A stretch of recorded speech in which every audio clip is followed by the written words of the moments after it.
360. We love to call it Adu Infotainment. That was Turning Tables by the one and only, the delectable Adele. Now, if you follow the Morning Buzz show, you know that Adele is one of my favorite artists, and I always play her songs every time because, I mean, it's so soothing to listen to Adele very early in the morning. My name is Vine Henshaw, like you already know, and they call me Spice of the Airwaves, and I'm your morning companion right here on the Morning Buzz on UNICAL 103.5 FM, the only station that offers you the best of education, information, and of course, entertainment. 360, we love to call it Adu Infotainment. How are you feeling this morning? It's a beautiful Tuesday morning right here in the beautiful city of Calabar. How are you feeling? How did you sleep? I hope you had a very restful night. I think the night last night was comfortable. It was very comfy. It was warm. I wouldn't say cold. I wouldn't say hot, but yeah, it was very, very warm. It was bearable. I mean, I could sleep very well last night, so I believe that you as well had a very good night's rest. Happy New Month, by the way. I think this is the first time I'm actually telling you Happy New Month. We are in the third day in the month of March 2026. Happy New Month to you. How is the month of March going for you already, right? How was the month of February, by the way? And how is the month of March going for you? But before I open the phone lines, let me quickly say hi to my gang. Good morning, Thompson, and good morning, Sharon. Welcome to the show one more time. How are you guys doing? Good morning, Vine. Good morning, Thompson. I'm doing fine. I'm okay. Prior to the show, why Why are you finding laughing? it difficult to actually extend that greeting? I'm suspecting someone already. Good morning. Suspecting- Don't worry. Don't Don't worry. suspect Let's not anything go there. Let's not go there. Good morning. Good morning. Say what's in Fine. your mind. Good Say what's in morning, your mind. I'll Sharon, answer and you. good morning, Malabites and Malabras. This is such a beautiful Tuesday. I was really thinking it's Wednesday already. No, no, no, seriously, no, because no. when I left the house, I knew that it's already Tuesday. I thought it was really Wednesday and all of that. So, well, it's such a nice time to be here again. And you're talking about saying the first time Happy New Month. But yesterday you did. No, I did not say Happy New Month, No, did you I? did. Oh, You did. really? That was how we started the conversation. Oh my Oh, goodness. really? Yeah, Okay, you see, really. Sharon was on the mother mic and she did not. I was the one that introduced the show. I didn't have the chance to do anything. Exactly. Oh, really? Yes, I did not say Happy New Month. Thompson knows that I think somebody's just trying to report himself that he came late. Oh, Maybe. It is what it Thompson, is. Should we tell your one? Okay. It is what it is. Let's go on. Anyway, good morning, guys. I was asking how the month of March is going for you and how the month of February went for you. Let me start with you, Sharon. How was the month of February and how is March looking already? February was just there. It was stressful. Okay. Like stressful to the core. While people were enjoying themselves, getting Valentine packages and everything, that day I was working. Single life. What can I do now? What can I do? Like you've always maintained. Maybe he was just she was just like a furniture in the house. Yeah, she was a furniture, right? I think I was cleaning the furniture. Okay, you were cleaning yourself. Yes. Yeah, it was good enough to stay clean for the future purpose. Okay. Let's not go in details. And how is the month of March going for you? March must go well. Must match well. You are matching Must be matching. It must Your go well. promised We are taking March with audacity. Amazing. It must go Amazing. well. Amazing. How about you, Thompson? How was the month of February and what do you plan to do in the month of March? Yeah, I've respectfully wanted to put on social media all the things I've achieved in the month of February, the lovers month though, and then in the month of March I have a lot of goals that have been set forward for me to accomplish, and then currently it has been very amazing. Just yesterday I had the opportunity to meet the registrar, and then trust me, it was a go-ahead tick I got yesterday, so it was an amazing day for me. And today we go again for another shot. We go again. And hopefully I'm going to get a very good tick as well. Amazing. Yeah. So something happened when I was coming to the office. Okay. I was just, in the cab and, watching the beautiful city of Calabar. And I thought to myself, this is actually very beautiful. And there are a lot of underrated things that, people don't talk about in the city of Calabar. Okay. So I decided to ask our listeners this morning, what is the most underrated thing about living in Calabar? What is the most underrated thing about living in Calabar?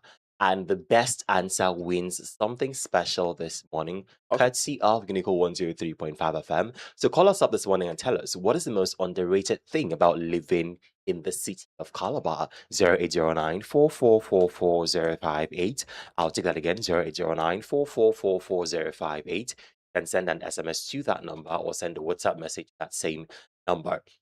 Is it the good roads? Is it the serenity? I was discussing with someone a few days ago, and the person said that the only thing that keeps him going in Calabar is the fact that he always gets to see vegetation, right? There Yeah. are green trees, green plants everywhere, But and it's just all very of a sudden they have therapeutic for him. started They cutting, started uning cutting them it down. And so I down. keep asking questions. Why are you cutting down trees when It's you can't sad, plant it? actually. You know, don't forget that When they say cut the one, build vision, plant yeah, two. Plant plants, tree, yeah. yeah. So the vision that Donald Duke actually had before embarking on this tree planting was after a duration of time, like 10 years, let's say decade, thereabouts. Okay, they should be replanting even before that time. Do you understand? But here we have people uning down these trees without making efforts to even plant them. And so even in the University of Calabar, like I keep saying, if we have this kind of mentality, you know, from our student union government bodies where, you know, we have a lot of trees being cut down. And so if you notice that from a main gate down to path 1, path 2, you literally could see students preferring to walk on the left hand if you're moving down to path. Yes. But if you're coming back, students prefer to walk on the right hand because one, the right hand, when you're moving down from main gate down to path 1, the trees all over there have been hewn down, and there is no tree planting. So we have tree planting day in the year, Yes. globally recognized. So we anticipate to see where a student union government body could choose that as an opportunity to plant trees in our university community, thereby giving coverage, thereby giving that great serene environment. Even the university as we have today, if you look at where there are trees and all of that, you see how beautiful and how Yes. peaceful. In fact, this hot weather, you just need to go inside there, stay there. You forget if you have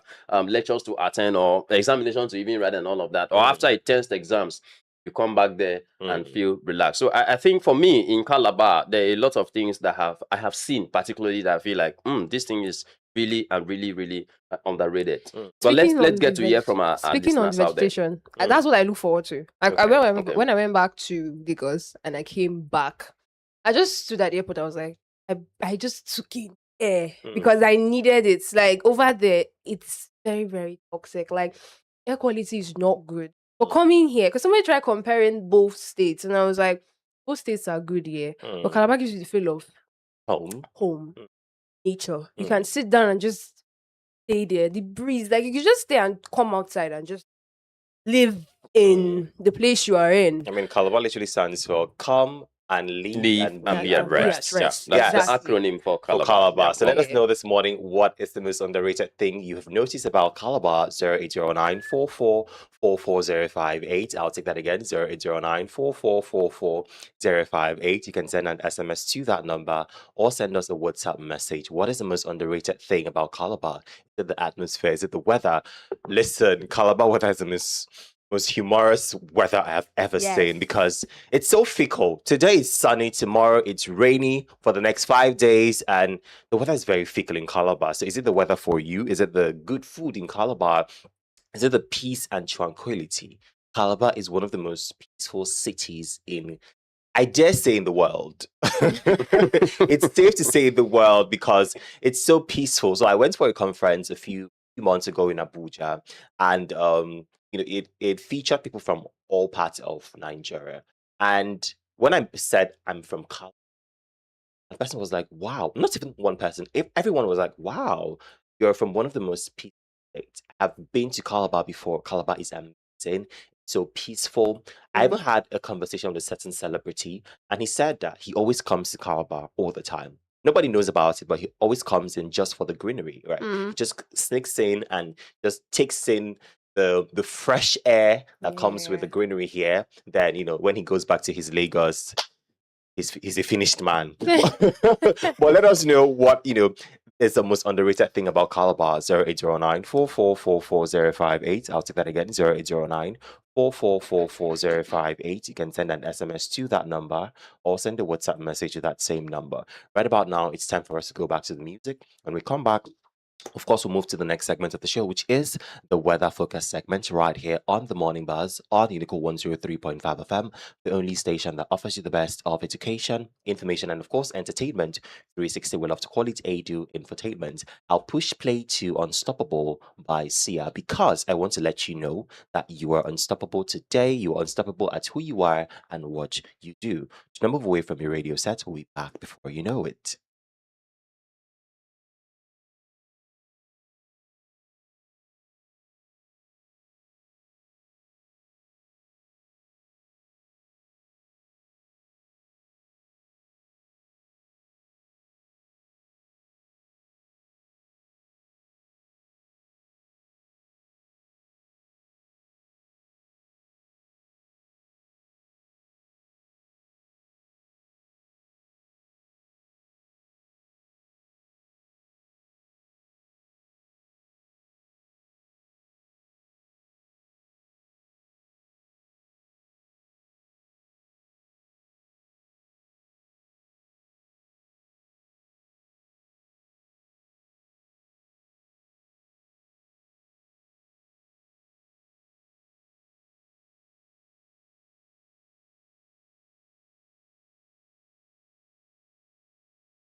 Unstoppable by Sia. That song, like I said, I needed to remind you of how unstoppable you are.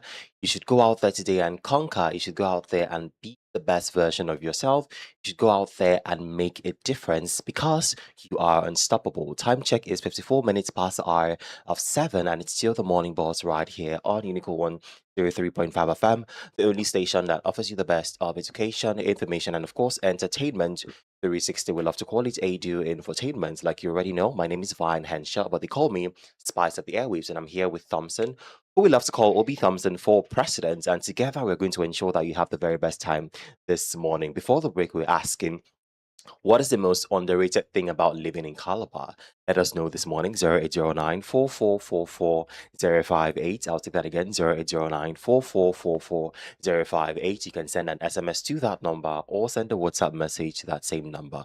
And remember, whoever has the most convincing answer gets to win something courtesy of UNICAL 103.5 FM. Now, let's move on to the next segment of the show, which is the weather forecast segment right here on the Morning Boss. Like I said, today is the third day in the month of March 2026, and it is Tuesday.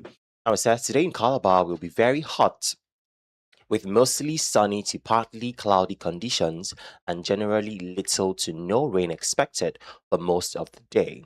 Temperatures will remain high and humidity will make it feel even warmer, typical for this time of the year as March transitions into the weather season. This weather is consistent with current expectations around the region. Now, in the morning from 6 a.m. to 12 p.m., we have warm starts with temperatures around 25 to 28 degrees Celsius. Humidity will be high and it will feel very sticky early in the morning.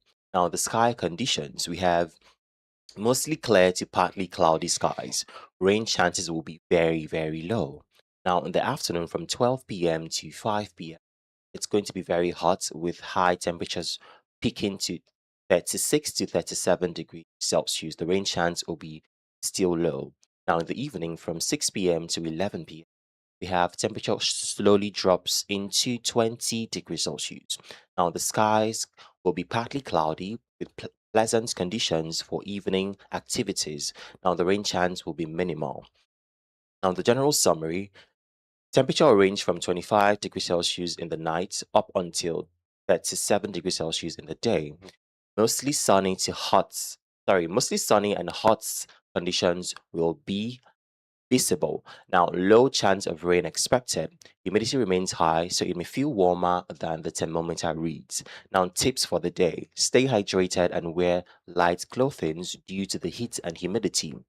Use sun protections if you plan to be outdoors during the hottest part of the day. And that is the weather forecast for you this morning, right here on the Morning Bus, so that you stay protected. It's going to be so humid. Humidity is going to be very high today. To ensure that you go out with breathable clothing. Wear something breathable. Do not wear something too thick. Don't wear something that is will make you feel uncomfortable when you're out in the sun. And ensure that you step out with the sunglasses and use sunscreens to protect yourself from the sun. Ensure that you wear sunscreen as well. Yeah, I think for most of us who actually love face caps, yeah, Yeah, please do Thompson said something all about you face can cap to yesterday. Hmm. just be on the face cap just so you stay protected, to avoid direct sun in eyes and all of that. Mm. And yesterday, while I was coming back from work, I noticed some group of students, peoples from schools, they were actually throwing at each other water sachets and all of that. So I Mm. was like, wow, this really still happens even in these days and all of that. I think the weather was so hot that a lot of persons feel very disturbed and all of that. So I think it's quite important for our wonderful Malabites and Malabres, especially, you don't need to feel the heat in examinations hall and then still return back to the walkways and then still feel a whole lot of heat. So you just need to do all you can to take a lot of water, take these little tips given to you just so you stay safe, because it's only those who stay alive that will get their certificate at the end of the day. Very, very So you, true. you just need to ensure that you stay safe at all times. Amazing, amazing. Well, that is the most we can take on the weather focus segment right here on the Morning Boss on UNICAL 103.5 FM, the only station that offers you the best of education, information, and of course, entertainment. 360. We love to call it ADU Infotainment. We're going back to the music. When we come back, we're going to move to the national holiday segment right here on the Morning Boss on UNICAL 103.5 FM. I'll push play to Dandelions by Ruth B. Do not move away from your radio set. We'll be back before even know it.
Dandelions by Ruth B. Welcome back from that short music break. If you're just joining us, it's the Morning Boss right here on Unical 103.5 FM, the only station that offers you the best of education, information, and of course, entertainment 360. We love to call it a do infotainment. My name remains Ryan Henshaw, and I still have Obi Thompson and Sharon right here in the studio. Right now, it's time for us to move on to the next segment of the show, which is the national holiday segment right here on the Morning Buzz. And we have three national holidays today. Now, the first one is World Hearing Day. World Hearing Day. Now, this is a day where we appreciate hearing because it's something that some people do not have. It's a luxury that some people don't have. But, you and I, we are, opportune to still have our hearing ability intact. So I was somewhere and I saw someone with something on his ear or in his ear, and I thought it was normal hands free or something. And I realized that when somebody talks, he has to adjust it before he hears what the person is saying. So yes, a lot of people have, hearing Hearing. impairment, but it's important that we celebrate and appreciate the luxury of hearing. It's not something that some people don't have. So if you can hear me right now, you should be thankful that you can hear. Some people only wish that they can hear, but he and I, we have the luxury of hearing very well. And not Yeah, just hearing, but and hearing then clearly. funny enough, I literally see how this group of persons in school, especially in the school system, where we have them in special Special education, education. yeah, and Yeah. all of that, and how they cope with other persons, Mm, and then I begin to wonder. This goes a long way to show to us how God is just so wonderful. mm, Yeah. Because those kind of persons trying to cope in a system where there are no facilities.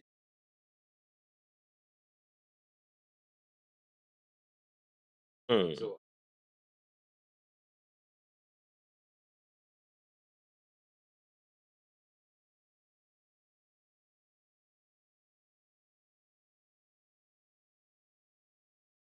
Amazing, amazing, amazing. So yeah, if you can hear, ensure that you celebrate hearing today because today is World Hearing Day. Now the next national holiday we have is International Ear Care Day.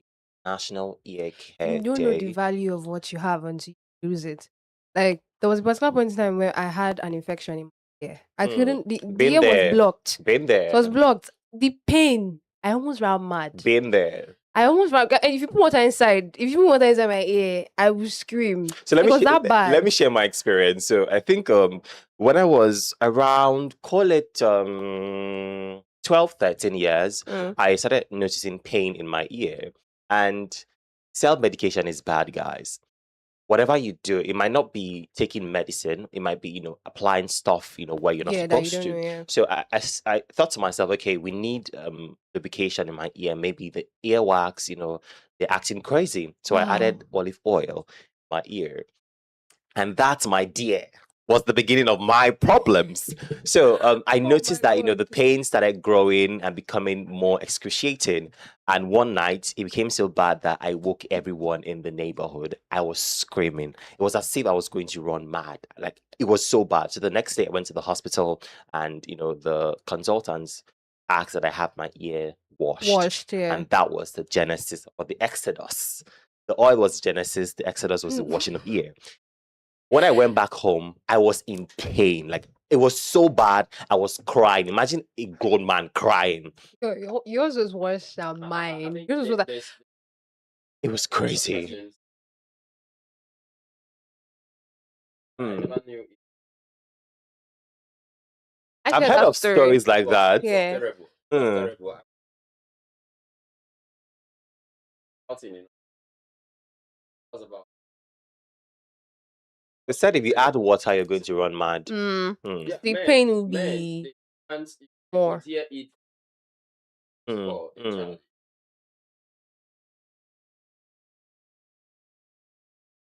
Well, Imagine of that. today we're going to talk about how to properly care for your Yeah. ear. Okay, So yeah, we'll move to the health and wellness segment. Well, the last holiday we have is World Wildlife Day. Wildlife Day.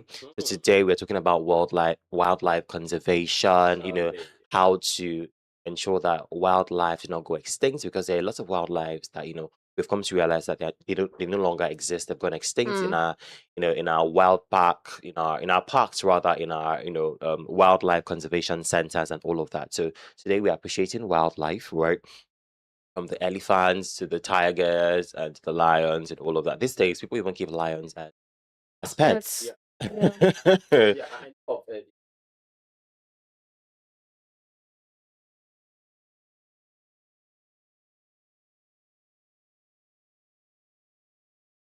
So Mm. it was really terrible.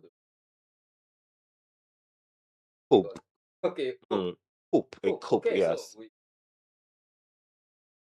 they Mm. asked us,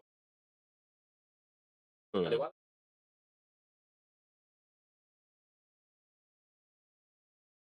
Okay, Mm. national- wow, this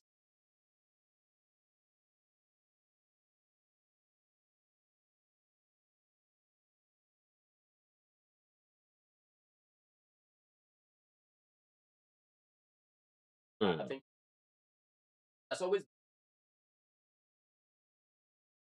been about Mm. she's not.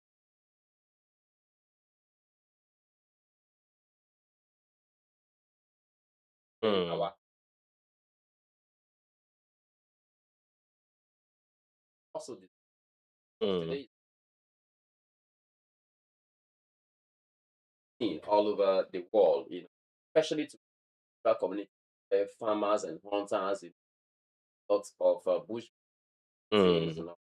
So I think it's just a good allow these animals to Like you said, they also deserve yeah, they to To also live here. live. Amazing. That's the much you can take on the national holiday segment right here on the Morning Buzz on UNICAL 103.5 FM, the only station that offers you the best of education, information, and of course, entertainment 360. We love to call it a do infotainment. We're going back to the music, and I'll push play to Count on Me by Johnny Drill. When we come back, Sharon will take us through the health and wellness segment right here on the show. Do not move away from your radio set. We'll be back before you know it.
Twelve minutes past the hour of 8. Welcome back from that short music break. That was Johnny Drill, and he came through with Count on Me. You can always count on us to ensure that you have the very best time in the morning. It's still the Morning Boss right here on UNICAL 103.5 FM, the only station that offers you the best of education, information, and of course, entertainment 360. We love to call it a do infotainment. And right now, it's time for us to move on to another very exciting segment of the show, which is the health and wellness segment. On this segment, we ensure that we give you tips on how to stay healthy and how to stay strong. Because if you're not healthy, if you're not strong, there's no way you're going to listen to us right here on UNICAL 103.5 FM.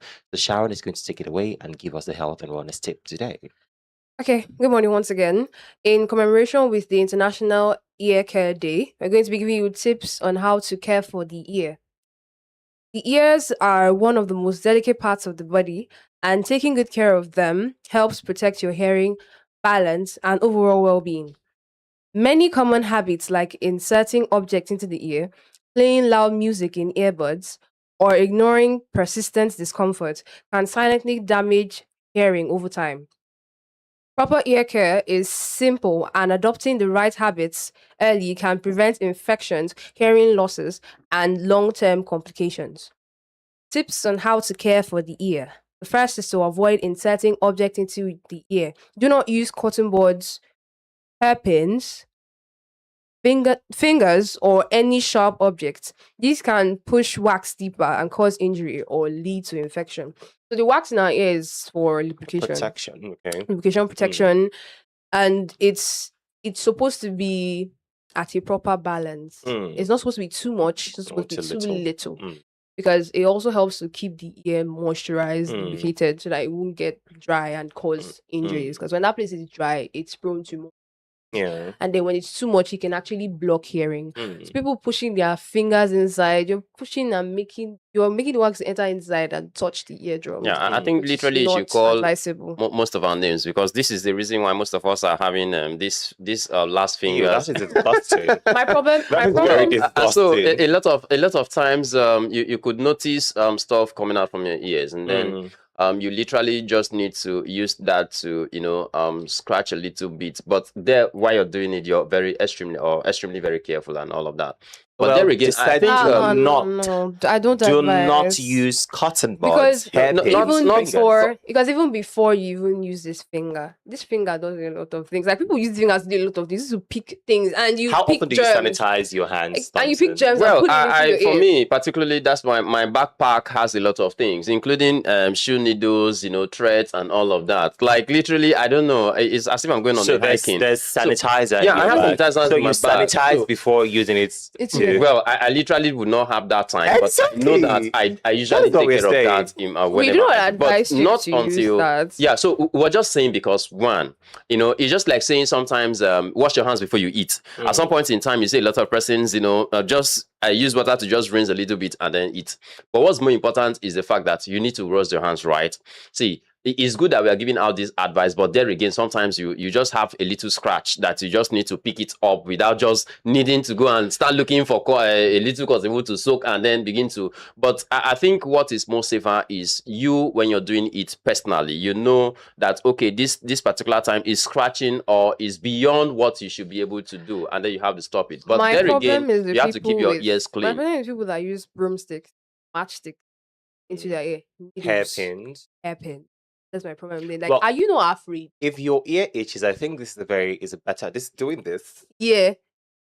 Oh, You won't push you're not your hand pushing your hand through, inside. because that consistent twisting, if you injure yourself, Yeah. you Oh, injure I yourself. really grab that point. Yeah. So a lot of persons just dip their fingers deep inside. I think that's what we're Exactly. saying. And But there the again, skin inside the ear It's is very different. tender. It's tender. It's Okay. different from the one on your on your normal on skin, your normal yeah. skin. Exactly. So that's why twisting, like turning that whole thing, injure you with time.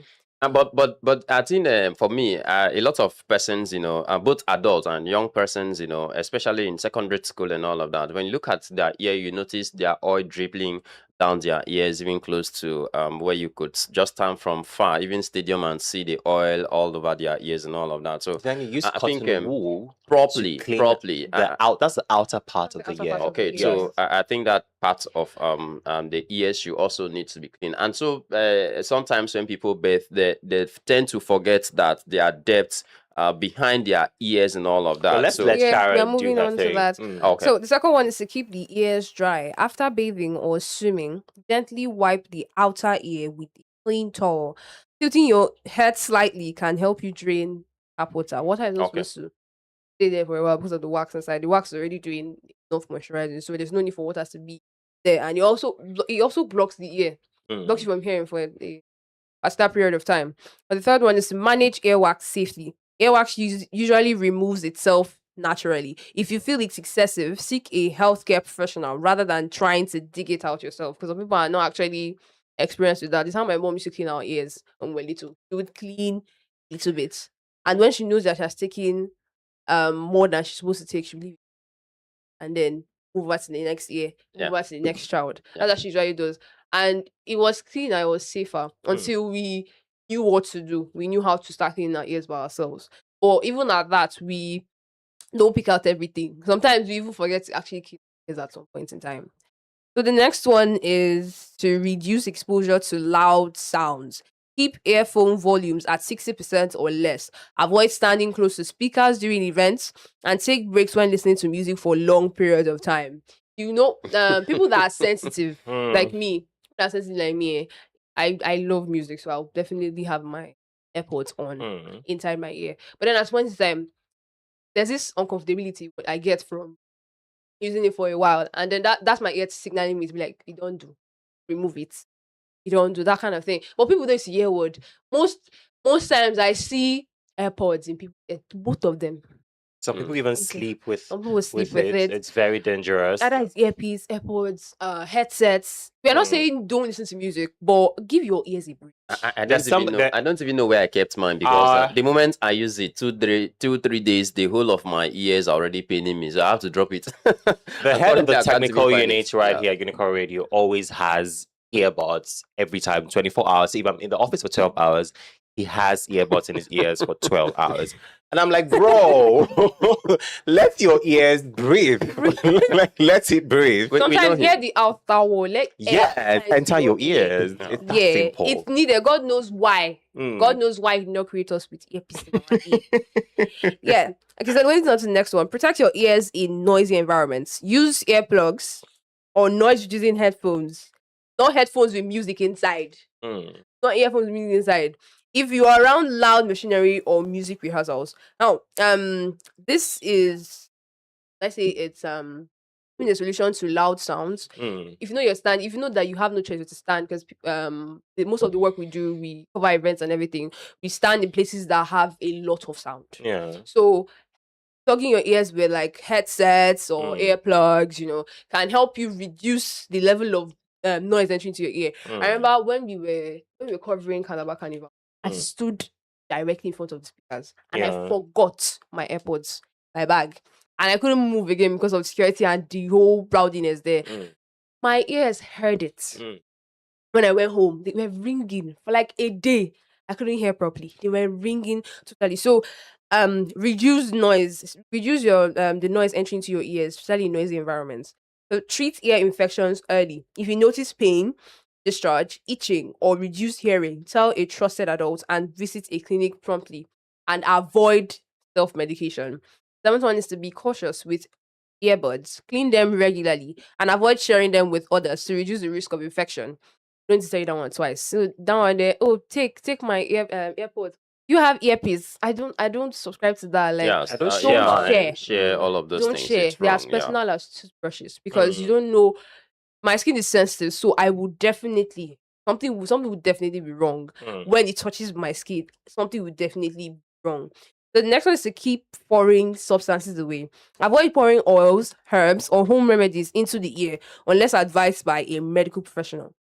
Ninth one is to maintain good hygiene. Clean the outer ear with clean cloth. The back, the front, clean the outer ear. Make sure it's clean. And wash hands regularly to avoid transferring germs. Schedule routine hearing checks, especially important if you experience frequent ear infection, ringing in the ears, and difficulty hearing conversations. Caring for your ears means keeping them clean without inserting objects, protecting them from excessive noise, avoiding unsafe home remedies, and seeking medical help when something feels wrong. Healthy ear habits today can prevent hearing problems and discomfort in the future. Those that have AirPods on 24 hours every day of the week, in the long run, you are threatening your ear health, because as much time you be somebody's saying something, somebody very close to you say something, you're doing Can't hear the person you very can't hear well. the person properly. Give yourself a break. Give your ears a break. Let air enter into your ear. Not every time. Like, it should be that at some point in time you listen to music, and at some point in time you listen to the sounds outside. It's very, very important, because you will not know the value of what you have Until you lose it. Some people And want then to hear. on my own they on my can't own hear. part, I think you should just not look for someone's trouble, because the kind of slap that you receive in your ear can actually reset your brain, Or So make you go deaf. Yes. avoid those kind of problems. And then finally, I think in Africa particularly, I could just boldly say that over 98% of Nigerians till they die have never visited the ear facility, into to check clinic, their ears or Mm. their sound of their ear until they die. So but the most important thing is do all you can to, take these tips that we've rolled out for you today and ensure that you keep your ears safe for the better. Well, that's much can take on the health and wellness segment. You've heard it from Sharon, you've heard it from Thompson, and you're also hearing it from myself. Ensure that you keep your ears clean and ensure that you do not insect foreign bodies in your ears. That is the most we can take today. We're going back to the break. When we come back, we're going to move to the top story segment right here on the Morning Buzz on UNICAL 103.5 FM. UNICAL 103.5 FM, bringing to you entertainment, infotainment, and edutainment all round the clock with profound, trusted, and reliable hosts. Stay posted by tuning on to your radio 103.5 FM or visit our website at yrka.org/UNICAL Radio. UNICAL Radio, education beyond barrier. Station in the world. For the very best in music, information, entertainment, and education. Stay locked onto UNICAL Radio International, 103.5 FM. 8:25 on the DOT. Welcome back from that short break. It's still the Morning Boss right here on UNICAL 103.5 FM, the only station that offers you the best of education, information, and of course, entertainment 360. Right about now, let's just jump into the top story segment right here on the show. And we have the first one, a memo from the University of Calabar, the admissions office. And it says, the subject is resubmission of JAM indemnity forms.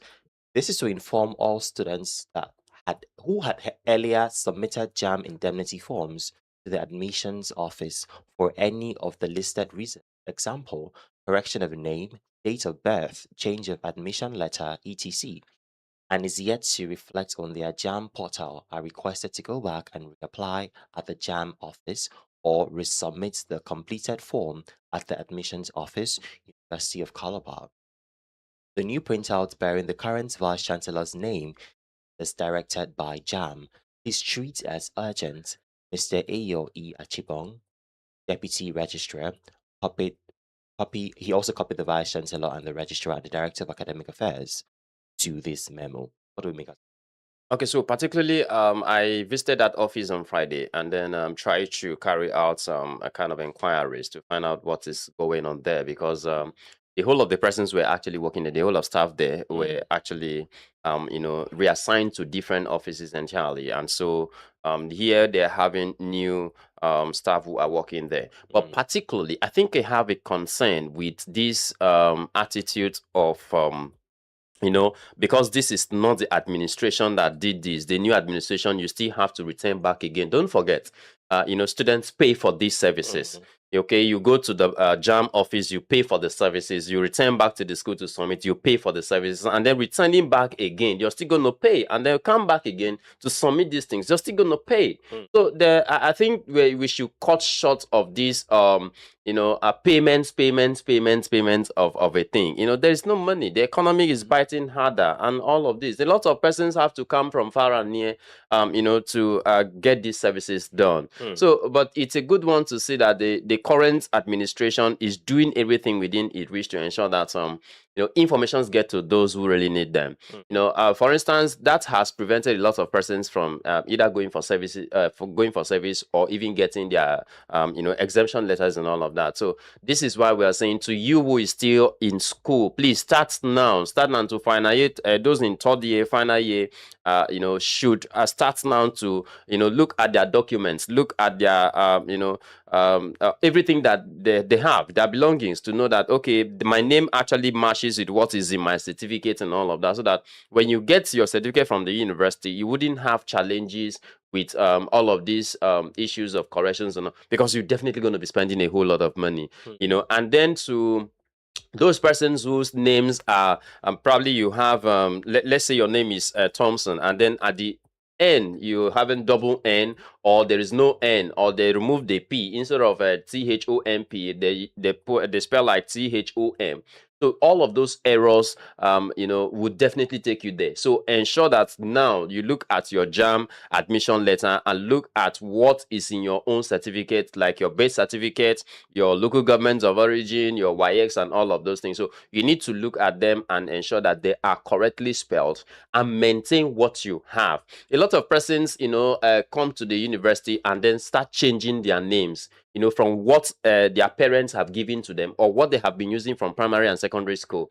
And so maybe because of fears, because of shame, just funny names, and you feel like, I don't want to bear this name again. You start changing things and all of that. So I think this is a welcome development to see that this current administration is doing everything it can to make sure that it balances everything. I think where I have concern is that monetary aspect where students will have to pay. You need to come back again, you still need to pay. You need to get this, you still need to pay, and all of that. Well, that's why the former Vice Chancellor of the University of Calabar said that education is not for the poor. Okay. Anyway, moving forward, we have NELFund grant extension for students' loan applications following surge in nationwide interest. Now, NELFund has approved an extension of its student loan application portal following a significant increase in awareness and nationwide demand generated by its ongoing sensitization campaign. This decision follows a reminder notice issued last week informing the public that the NELFund student loan application portal would close on February 27, 2026, in response to strong feedback from students and key stakeholders across the country, and in recognition of the surge in applications inquiries. The fund has approved some additional days to ensure all eligible students are given adequate opportunity to complete their applications, pending further management decisions and communications. The extension is specifically extended to accommodate students who require additional time to complete their applications. Prospective applicants who became aware of the scheme during the recent nationwide sensitization engagement, institutions newly commencing their 2025/2026 academic session, institutions who have not yet submitted their verified student list. Speaking on the development, the Managing Director, Chief Executive of NELFund, Mr. Akintunde, reaffirmed the fund's commitments to inclusivity and adequate access. Our sensitization efforts across the 6 geopolitical zones have significantly increased awareness and participation. Therefore, in line with our mandate to expand access to tertiary education financing, we have approved an extension to ensure that all eligible students have a fair, equal opportunity to apply. NELFund reiterates that institutions which have not yet commenced the 2025/2026 academic session must submit an official request for extension accompanied by their approved academic calendar for consideration. Students are strongly encouraged to take advantage of this window to complete their applications via the official NELFund portal before it eventually. NELFund remains committed to transparency, accountability, and the delivery of sustainable students' financing solutions that removes financial barriers to higher education in Nigeria. For further inquiries and information, please contact us via email info@nelfund.gov.ng or reach out through our official social media platform, Twitter, NELFund. On Instagram, it is NELFund. On Facebook and LinkedIn, Nigerian Education Loan Fund, NELFund. The website is www.nelf.gov.ng. What do we make? For me, basically, I think it's quite important for Malabites and Malabres to take advantage of this. But I have problems with our government, our institutions. When you roll out a program, that this program is for the poor and the needy, so you must have to ensure that you put out policies. Like we keep saying, Nigerians, we are too good at making policies, but sustaining and implementing it becomes a very huge problem. If otherwise, I think there is need for the universities who have already students who have already applied in most universities to have access to this. don't forget, there was some time ago where we have a lot of students who came out to protest and say, oh, we have applied for this, but we are not seeing these funds. We're not getting these funds, And don't forget, these are loans. In as much as you have gotten an approval after 2 years of your NYSC service and all of that, you definitely start paying for it. So you start paying. So I think parents should also, on the other hand, assist their children in ensuring that so long as you've gotten an approval from the government that, oh, this loan have been disbursed, you must have to work it out to make sure you get it, because you have to pay it. If your child finishes school, go for services and return back, and without having a job, trust me, after 2 years, they'll start deducting from your account, in as much as I know of this government.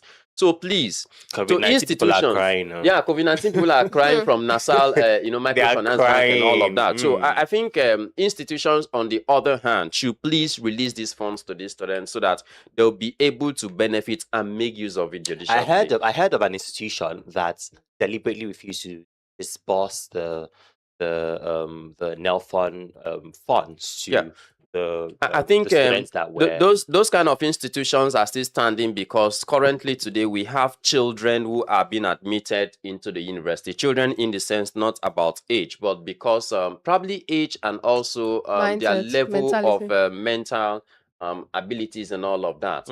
Because we have children these days who are in the university who I don't know, I'm sorry to say, probably they don't know their left and right. I still see a lot of them whose parents are still accompanied to classrooms and all of that in the university system. So I see a lot of them who still carry food from homes, to the university. Thompson, leave that food. And now then you go get problem. No, let's come back to that. Now then you go get problem because don't worry, because food of time. Expensive. Don't worry, because of time. That is all put together. Really have a big impact in our educational system, especially in the university system. So I think parents and then students should deliberately be aware that these are loans. Anything loan is something you definitely need to pay back. Okay, so you need to ensure that you get these funds, use it judiciously. But what about in cases where the students are fully aware that this funds have been disbursed to all the institutions, but the institution refuses to do the needful. So this is why NEFON have rolled out their contact details and all of that. So, copy, paste. That's the reason why you can't underrate the powers of social media. On transparency and accountability. Yes. That is what the NEL Fund body is saying. And on the other hand, those students should... the students to open their mouths and speak. Because at the end of the day, if you don't talk, you're still going to pay back. You're still definitely going to pay back. And then it's wasted efforts because you're paying back for what you did not get. Exactly. What you didn't have the capacity but to school management, of what value would it make to you in particular? The school vice chancellor, the bossa of the institutions, who have refused to release this fund to these students. Of what impact will it make to you if you gain the whole world and lose your own soul?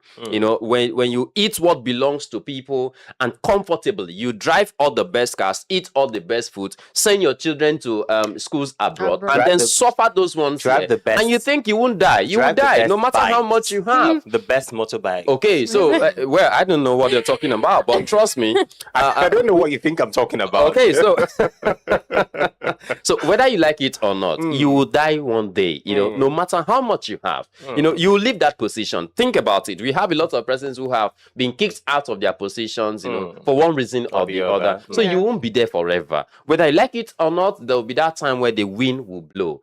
They say foul will show. All right. So whatever. So please, I think we're begging on school management all over the world, especially Nigeria. These are funds that Mr. President have assured Nigerian students that he was going to roll out.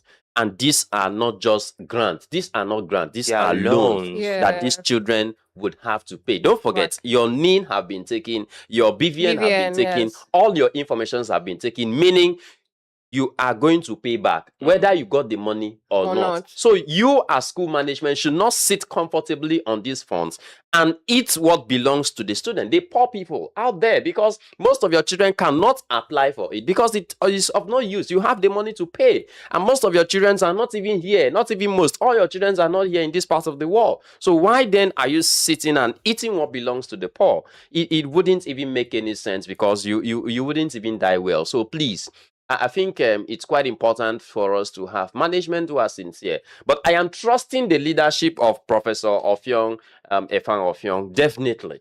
He is going to receive these monies and is going to disburse this money. And students, on the other hand, we want all Nigerian students, especially Malabites and Malabreses, who have in one way or the other applied for these funds and gotten it, to get to send us information that, yes, let's also make that noise. If you've gotten it, make the noise, I actually know lots of security. students in the University of Calabar that have actually gotten the NEL fund funds. Yeah, we need to appreciate the system that have released the funds and all of that. So please, that is what we want. But for institutions in Nigeria, that have refused to release funds to students, please, you need to do it. And then this is why I'm talking about monitoring and evaluation team from the presidency. If you have carried out a project, there should be a monitoring team who will monitor the process and say, okay, this is what we've been able to do. This is how far we have gone. And then let's have accountability team as well that will come to say, hey, this is what we've been able to discover.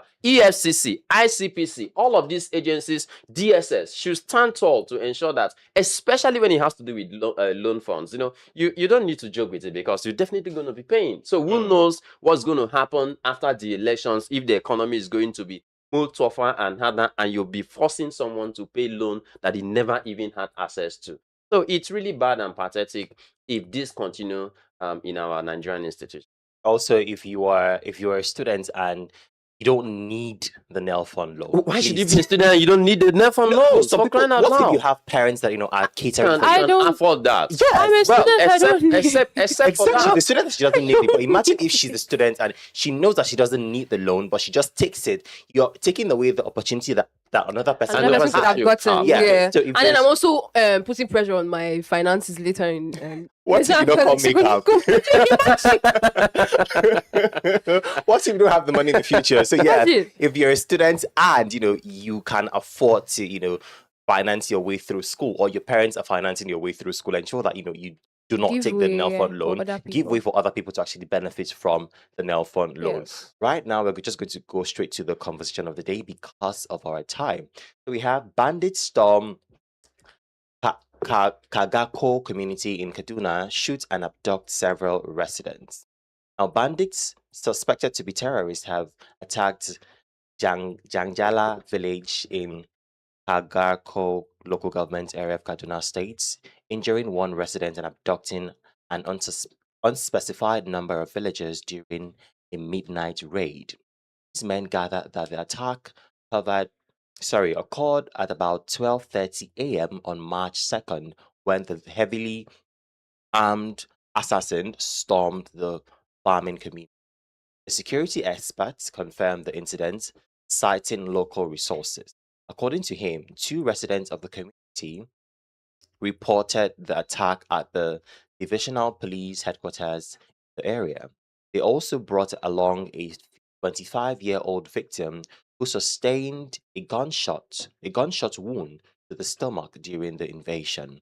The victim was immediately rushed to the general hospital in the area for medical attention, source disclosed. Following the report, a joint security team comprising police operatives, other security agencies, and local vigilante groups were mobilized to the area. The bushes around the community were combed, and in an effort to rescue the kidnapped victim and apprehend the perpetrators, the sources added. As of the time of filing this report, efforts to apprehend the perpetrators and secure the safe release of those kidnappers are currently ongoing. And we're asking a very vital question this morning. Why do we keep having frequent cases of insecurity in the country?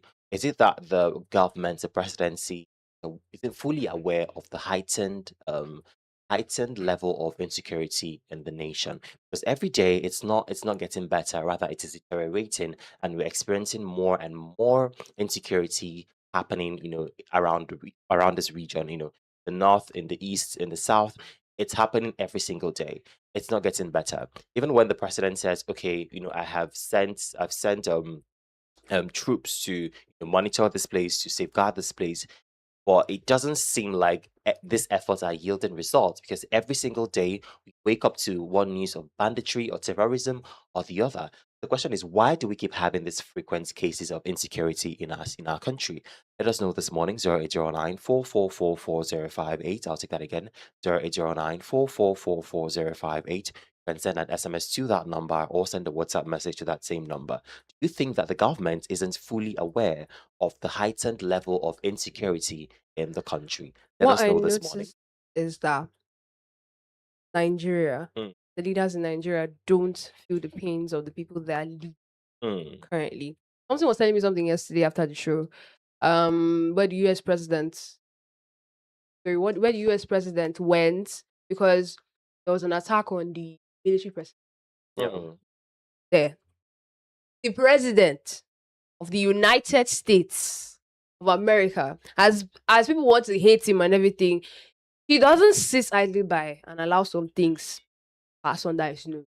Mm. He feels the pains of people to a certain extent. Some people don't like him because of the way he behaves most of the times, but he at least feels the pain of people that he's actually leading. You are sitting in a comfortable space and people are dying. And People this you're said, leading. yes, these said people are under your care. Mm. Because you were the one that was like, okay, it's my turn. Mhm. It's my turn. Okay, it's your turn. Show yourself. Now one place. And people are dying. Mm. People you're supposedly leading are dying. And then you come out to be like this, but saying Relax. There's a relax. I'm fixing Nigeria. And I'm like, to what extent? Mm. He doesn't feel what a president could, or maybe a governor could do. Go to the place that it happened. Sympathize with people that are there. Make them calm. Let them know that okay, you're working on it. But it seems like they turn a blind eye. Sometimes they deny that some things are happening. I'm sure some things are happening. It's just that they've not actually been said on radio or on TV Mm. until half of the nation has died before they understand that insecurity is a very, very serious thing. And there's no training of military staff. Mm. Most of the military men are coming to come and terrorize people that are living their normal life, trying to live their normal life. They're coming to come and terrorize them, come to come and block roads and everything. Meanwhile, these ones are needed in places of serious insecurity. A lot is going on. There's nothing put in place. They're never checkmating anything. They're just allowing people to do whatever they want. Coming from the lead side. It's not before it reaches the rural places. There's no training of security personnel. I'm sure the security personnel I'm talking about, some of them cannot hold a proper gun. Them cannot do some particular things that trained personnel abroad can do. When they come terrorize people, oppress people that actually have nothing to do with insecurity in any way, there is no sympathy whatsoever towards the people that you're leading. And most of these people that they're attacking are the ones that are vulnerable, that don't have any means of defending themselves. So the little you could do is to send security troops, train security troops to come and equipped. Trained and equipped to come and actually safeguard people. Let them feel that they're in a country where their president actually and they can live their normal lives. Most of the people, what do? Farm.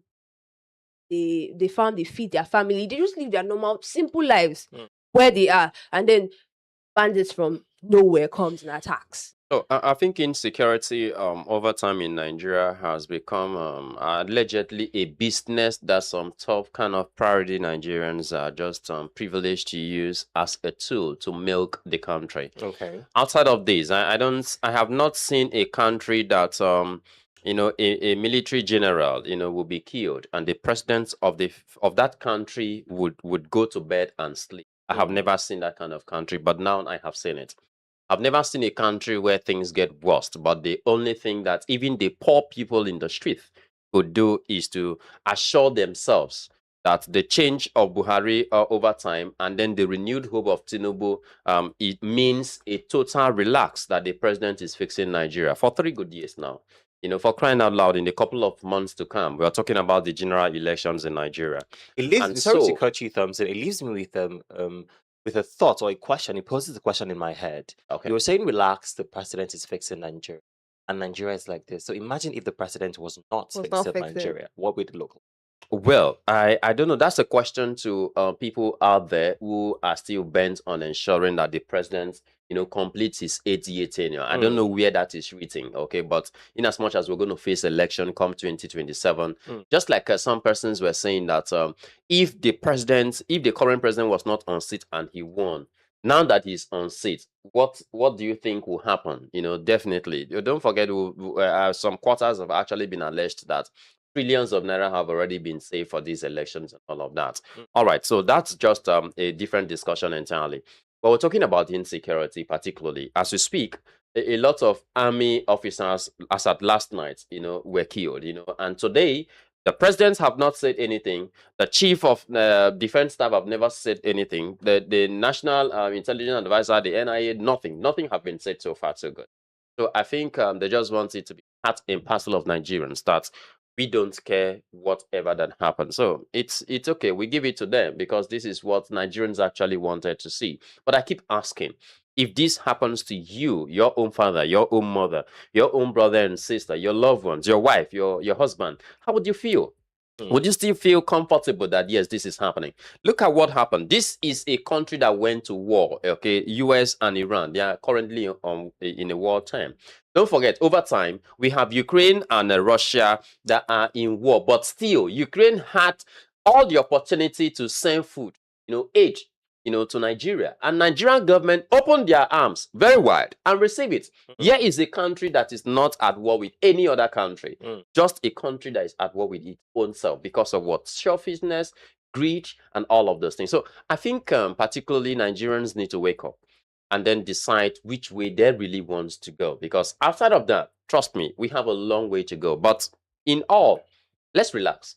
Mr. President is fixing Nigeria. I always like that ending. Relax, the president is fixing Nigeria. Anyway, if you're tired of the insecurity, if you're tired of all the insurgencies and the terrorism and banditry that is currently happening in the country, I think that should influence you to make informed decisions, because we cannot continue like this as a country. We cannot continue like this as a nation. I don't know. Okay, I was discussing with someone on Saturday where the person said, before now, I could decide I want to go to Abuja or by road, right? Yeah. And I'll be very comfortable with that Comfortable decision. traveling. It Yeah. was going to be a very smooth journey. But now I dare not try it And because when my we get life to is at stake. when we get to Benue State, they have big mangoes. These big Yes, pieces of I saw mango. that when I So was we going to usually Abuja, stop, actually. especially in this community called Dauda. Yes. We used to stop there, particularly get fruits, have fun Very before we true. even leave. As when the vehicles get there, normally they just stop. They just deliberately stop and say everybody should come down. They and stand rest by a the little bit. roadside. Traveling by You road know, then was very, It's very always fun, interesting. always Yeah, fun, and you get to see things for yourself, man. But these days, they will just hijack both the tire and the road. Now, When these you're days- traveling, maybe sometimes it's because of work you have to travel and there are no flights to where you're going to. Yeah, You're you have to literally use the road. praying so hard that nothing happens to you. Especially get- when the journey I was in a gets into situation the where night. if not for the bus driver that was driving our bus to Lagos, we would have been hijacked by kidnappers and everything. So the guy took an alternative route because there was huge hold up around Edo side. We're crossing over from west, Okay. basically. So he took another route and then went straight. Like he just kept driving. He kept driving. We saw the threat coming from where we were, but he sped past it. Imagine on road where we felt very calm. We wanted to buy things, we wanted to stop. And then funny thing is that from Lagos to Calabar, it was not even up to a day. Okay. Then when I used to come, because usually come like every time for holiday and everything. But now it can take up to 2 because of it. And the 2 days are not even safe. Yes. Because you will be like, you're on the road, you don't even know what may happen. You're just praying that they don't report your body back, your death or something. You just hope they don't report that, okay, you were kidnapped somewhere and stuff like that. And your parents are having high BP because you're on the road. Yes. It's a whole lot. When I'm traveling by the road, my parents are calling me every second Yes. of the Texting time and because everything. they want to know that I'm safe. And also, I have this habit where if I'm traveling by road, I can't sleep. There's nothing on earth that Like, will make me how am I sleep. traveling by road and I'm I sleeping? can't, I can't. Me, I used to Something. sleep. I don't do that. Look at Like, them. seriously, I Look must at them. watch Peace of mind every. won't I need to me. know where I must exactly watch I the am. sign every True. signpost. I No, don't like do I'll it. I'll Yeah. I'll be sleeping, but I'll be aware of myself, and I'm always like checking the We map hear and you. everything. We No, I'm hear serious. you. Anyway, that's the much can take on the conversation of the day segment of the show. We're going back to the break. When we come back, we're going to have the quote of the day and call it a day right here on the Morning Buzz on UNICAL 103.5 FM, the only station that offers you the best of education, information, and of course, entertainment 360. The number of away from your set back in a jiffy. UNICAL 103.5 FM, bringing to you entertainment, infotainment, and edutainment all round the clock with profound, trusted, and reliable hosts. Stay posted by tuning on to your radio 103.5 FM or visit our website at yrka.org/UNICAL Radio. UNICAL Radio, education beyond barrier. Station in the world. 8:54 on the DOT. Welcome back from that short break. It has been an interesting time right here on the Morning Boss on UNICAL 103.5 FM. We apologize for those of you trying to call. Network is not, on our side this morning, but we hope to take your call tomorrow. But before we draw the curtains right here on the show, we have to take you through the quote of the day. We have to leave you with something that will get you through the entire day. So Sharon will share the quote of the day for us. So the quote of the day is: "Don't watch the time. Do what it does. Keep moving. Don't watch the time. Do what it does. Keep moving." I mean, if you stay one place, time will definitely. So whether you like it or not, you need to keep moving as much as possible. Well, keep moving. Do not watch the time. Do what it does. Keep moving. Ensure that you're moving. If you're staying in one position or if you're staying in one place, and I don't mean this literally, maybe mentally, in your career, in your Yeah. education, that's not a sign of growth. That's not a sign of progress. So ensure that keep moving, evolving, keep learning, and keep becoming the best version of yourself. Now, before we go, let's have our last words. What are your last words before we call it today? Starting from you, Thompson. What are your last words? Like I've always said, my last word is Nigerians. The president have said, despite all of the challenges we are facing, we should actually, relax. That he's fixing Nigeria. And conclusively, yesterday there was a report in one of the department that a student woke up and said the Holy Spirit told him that they shouldn't allow them to do what they were doing. Like they No, see, actually gave it was a accounting. question, They were writing question paper exams. and exam answer script. And so after some time, the girl stood up and said that the Holy Spirit asked her for her to confess that there's answer script attached to the question, and so that was how they cancelled the exams. Well, may the Holy Spirit continue to guide you, Malabites and Malabres. The Holy Spirit is doing his work. Yeah. And it is marvelous in our side. And don't forget to elevate your morning and feel your successes. Yeah, I want to be positive, stay positive. Whatever you're doing, be happy. Find ways to be happy. Don't let stress pull you down. Don't let stress bring you down. Always be happy. Keep a positive mindset. Amazing. Ensure that, and from me to you, ensure that you shine all through the day. You smile and work, to become the best version of yourself. Keep moving. Keep striving. Keep working very hard. Keep staying consistent in everything that you do. We do this with you every Mondays to Fridays, right here on UNICAL 103.5 FM. We ensure that we keep you informed, educated, and of course entertained right here on the Morning Boss. You can follow us on all our social media handles. On Facebook, we are UNICAL Radio International. On Instagram, TikTok, and X, we are UNICAL Radio. So we'll come away again tomorrow, same time, same. Good morning.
of the Founders Community Network, we are honored to host Mrs. Praise Edu, a hair health coach, trichology expert, and beauty entrepreneur with a deep passion for healthy hair, scalp wellness, and education-driven care. She is the CEO of Barbier and More Limited, a full-service hair and skincare company known for its professional salon services, quality products, and solution-driven client care. Guided by expertise, purpose, and a genuine desire to help people look and feel their best, she has led the brand to become a trusted name in the beauty industry. Mrs. Praise is also the founder of Unstoppable Men Hair Care Coaching, a platform dedicated to professional trichology education for hair enthusiasts, stylists, students, and aspiring hair care specialists. Through this initiative, she equips learners with the knowledge, confidence, and practical skills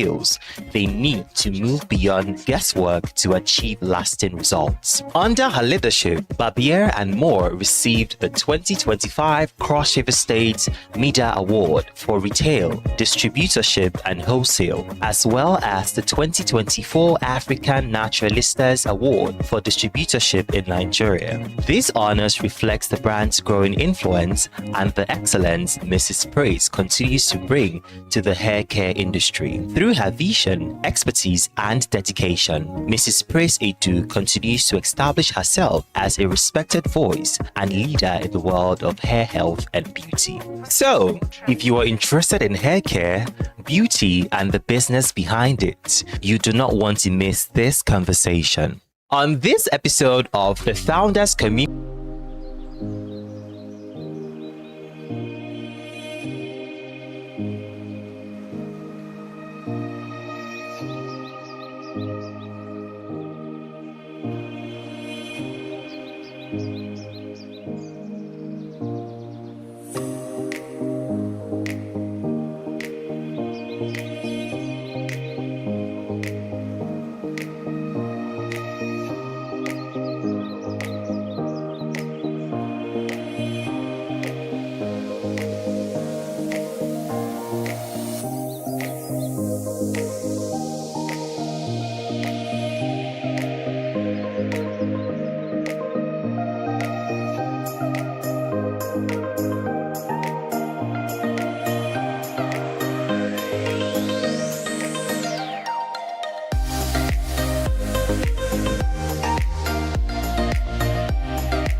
let it go, let me be the one.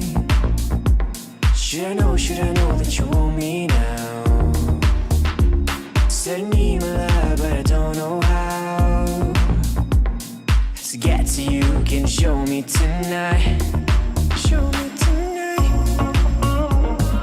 Can you show me tonight?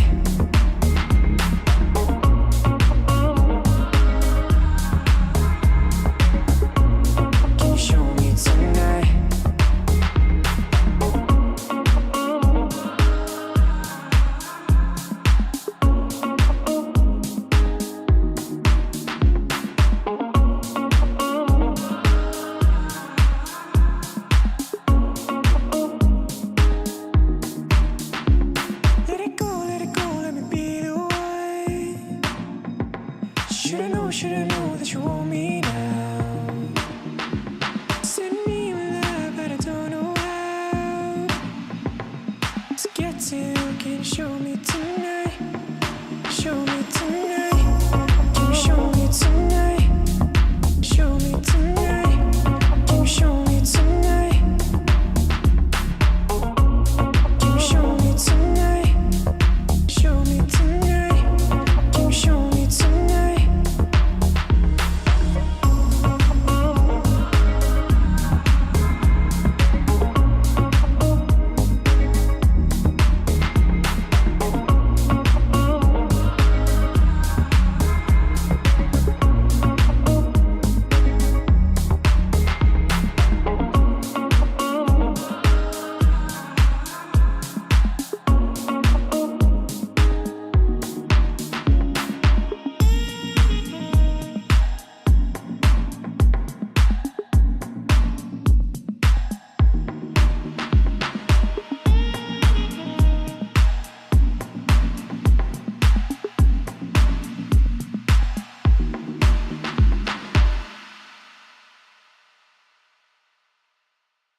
and education. Stay locked onto UNICAL Radio International, 103.5 FM. In the People's Paradise, it's UNICAL Radio International, Cross River Estates, Nigeria, 103.5 FM. Education, information and entertainment.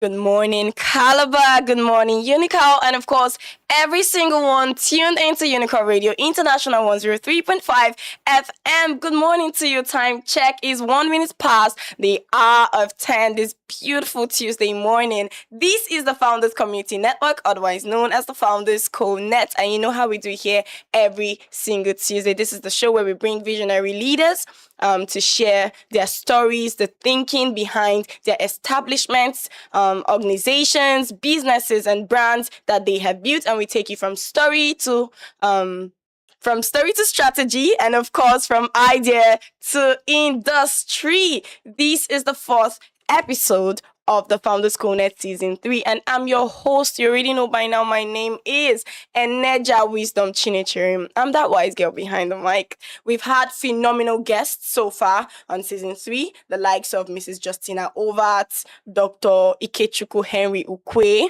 and today is nothing short of amazing. Yes, just in case you missed the previous episode, this is your cue to go to our YouTube channel. We are UNICAL Radio International. You can catch up on the previous episodes, even from Season 1 and 2. Today we have another powerful conversation lined up for you.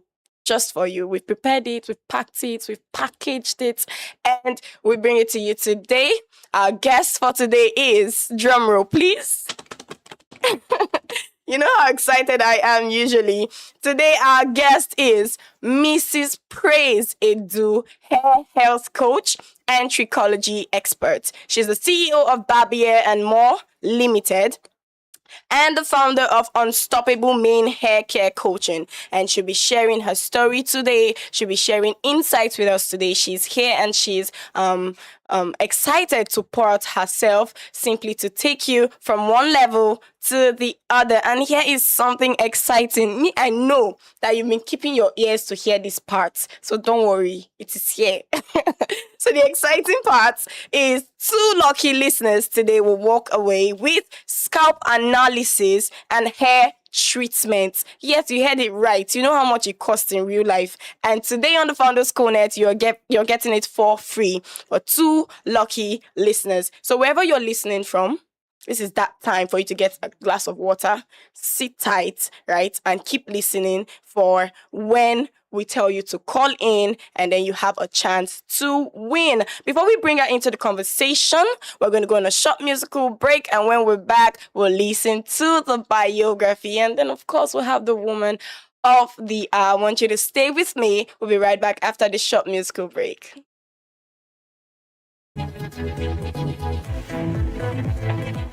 For the very best in music, information, entertainment and education. Stay locked onto UNICAL Radio International, 103.5 FM. In the People's Paradise, it's UNICAL Radio International, Cross River Estates, Nigeria, 103.5 FM. Education, information and entertainment.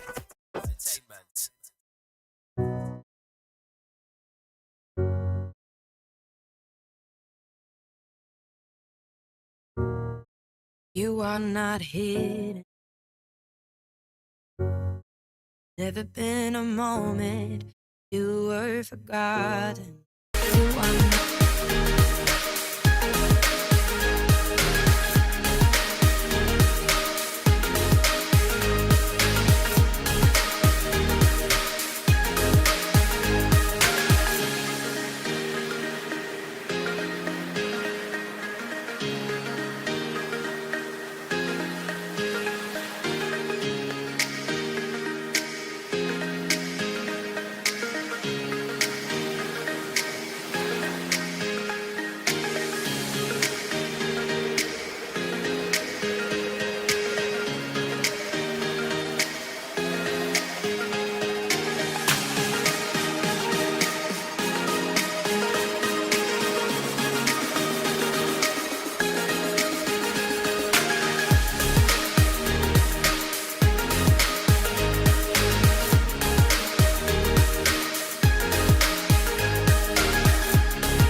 Cross River Estates, Nigeria. 103.5 FM. Education, information, and entertainment.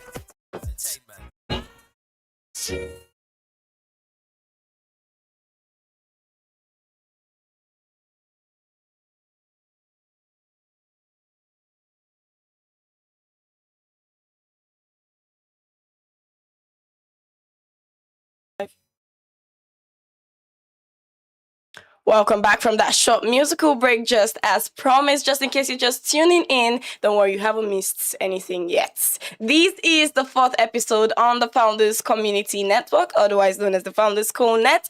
And today our guest is Mrs. Praise Edu, a hair health coach and trichology expert, the CEO of Barbier and More Limited. On this episode, so before we of get into the full page of what we have for you today, I want you to pay attention as we play her biography.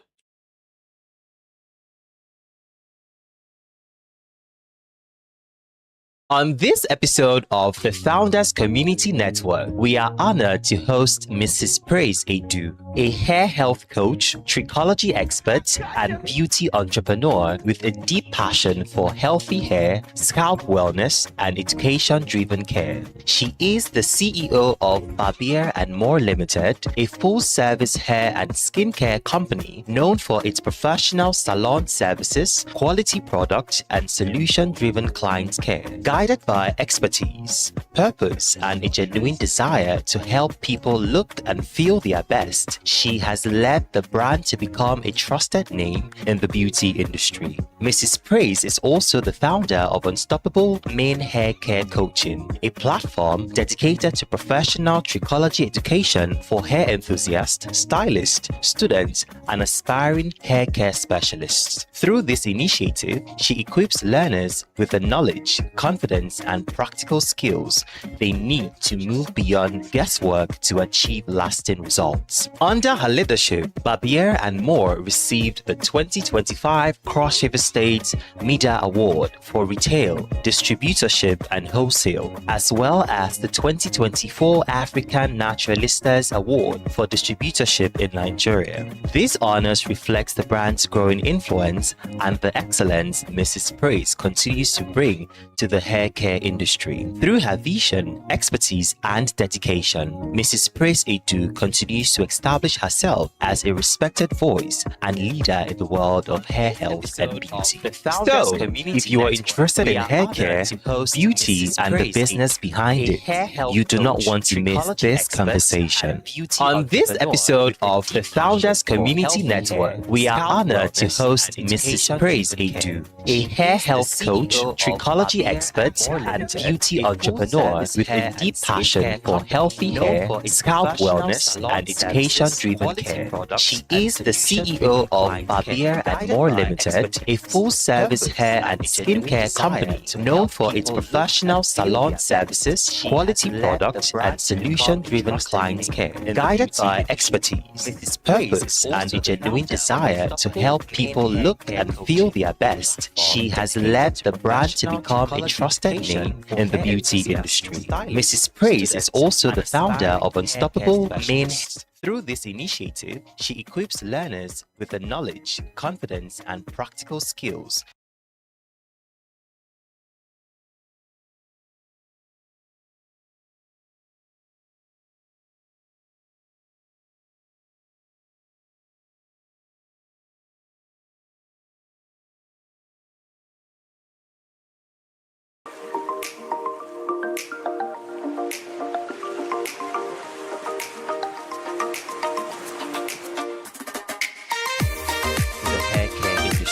Through her vision, expertise, and dedication, Mrs. Praise Edu continues to establish herself as a respected voice and leader in the world of hair health and beauty.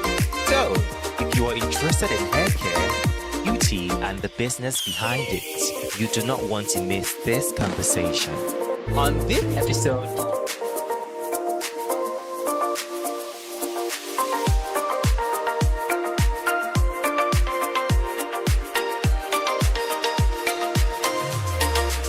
that of Act portfolio. And yes, if you were listening, then you've heard everything or most about our guests for today. So it's time to let the woman of the hour say hello to our listeners. Good morning, Mrs. Praise. Good morning. We're really excited to have you in the studio today. How are you doing? Blessed and highly favored. I think I'm more excited to be here. Hello, everyone. Thank you very much. Honestly, I must say again, I usually take out my time to appreciate our guests because the people that we bring to you here in the studio, you can't even try to classify them under ordinary. They are so busy, always traveling, building one thing or the other, strategizing one thing or the other. So when we bring them here, it's so interesting how they are willing to give you their time to pour out so much insight, share their stories with you. Thank you so much, Ma, for accepting our invitation and for coming on the show today. I'd like to begin first by congratulating you on Barbier and Moore's recent award at the People's First Enterprise Award 2025 in the category of retail, wholesale, and distribution. What was that moment like for you? I would say I did something I was anticipating, not as if I did know the awards, Yes. but I was so focused on building that I wasn't even thinking of the The award- moment the awards will yes. come or it will start coming in. Mm. So when we were even nominated, wasn't it? Oh, wow. Yes. The interesting thing was I went online, vote for somebody who had been. So yourself. I saw myself. I was like, okay, what's going Okay. on? Understand? So what struck me most was not just the fact that you are building something that seen Yes. people appreciate was what struck me. Being nominated alone was good for me. When we got the award, Well, we got the come on. award. it was a joy not just for me, Yeah. for my team, the staff, even our clients. I know customers coming in. I remember customers coming in then to the center and can I see the award? Can I see the touch award? it? Congratulations to all of us. So it wasn't Wow. beautiful. Definitely. Now, before we get into the business itself for today, let's talk about the woman behind the brand. We want to know, who is Mrs. Praise Edu when she's not building a business, when she's not strategizing, when she's not talking about skin and hair health. Who are you, like, behind the scene? Behind the scene. When I'm not in hair care, Yeah. I'm a wife Okay. to Yes. a wonderful husband. Oh, Yes, an Prepare amazing us. Okay. husband. Singles. I will strangle it. Very amazing man. I have Wow. to say it here. Wow. And 3 energetic and adorable children. I'm a mother to them. Mhm. So I hold my family dearly. Yeah. Also a singer. See, I was hoping you would not mention it. So, guys, That's a whole part of me. let me tell you something. While I was digging, I found out that Mrs. Praise is an amazing singer. Amazing singer. Don't worry, we'll get her to do something for us on this show. I told you that I brought a full package, right? So, ma, please take us back a bit. What was young Praise like? What was she like? What kind of thing naturally drew your attention, naturally drew your interest while you were growing? Young Praise. I wish my mom was here. Young Praise was very adventurous and daring. AKA stubborn. No. Okay. Stubborn like that. Okay. If you say stubborn to do great things. Yeah. Okay. I was very adventurous and daring. A child who would never say accept no. I loved so many things. I remember as a young child, maybe because of my dad working in the bank, I said I wanted to be an accountant. But as I got into secondary school, Yeah. I loved books about space. So I said I was going to be an astronaut. Wow. Yes. And I wanted to live in a particular planet. Live. Yes, I wanted to live there. So I would be a house in a planet. So I just love to explore. I love to explore, but one thing that was consistent all through. Teach. I love to teach and make people better. Come to me. I just want to let you know better off for it. That was one thing that Yes. stayed consistent through Throughout. all. Yeah. Wow, that's amazing. It's one thing to, be big now and have a basic story. And it's one thing to hear that right from childhood, it has never been small. It's always this or that, but one thing has been consistent. Now let's get into the heart of what you do. For someone hearing trichology for the very first time, how would you explain it in very simple? Very simple terms for anyone to understand. It's basically the science that deals with hair and just Science. studying hair and scalp. That's it. That's trichology. Yes. Wow. Did you start out in traditional hairstyling, or were you in the corporate world before life took you to a different direction? I have always been right out. I after you after that. By the way, I had my first and second psychology, Keep bringing people who have so much. clinical psychology to size, Wow. and I went into and I wanted to focus on childcare psychology, child psychology, because I know I've always been it. So I went in formal teaching. I was a classroom teacher. I was working with classroom teacher up to the point I had to leave. Remember my last boss didn't. I love the place. All my life I've been blessed with them. I didn't. But when I left, I think what brought me into hair care was I was never, for example, I was never a stylist. What brought me into hair care was daughter had issues right from when she was traditional thing people would say is cut it, change the hair, it's not grey, it will be grey again when you cut it. I kept on cutting, and the hair was, as a baby, she had cradle cap. Then I didn't know what cradle cap was. I scrape it, cut. I did, the hair was not growing.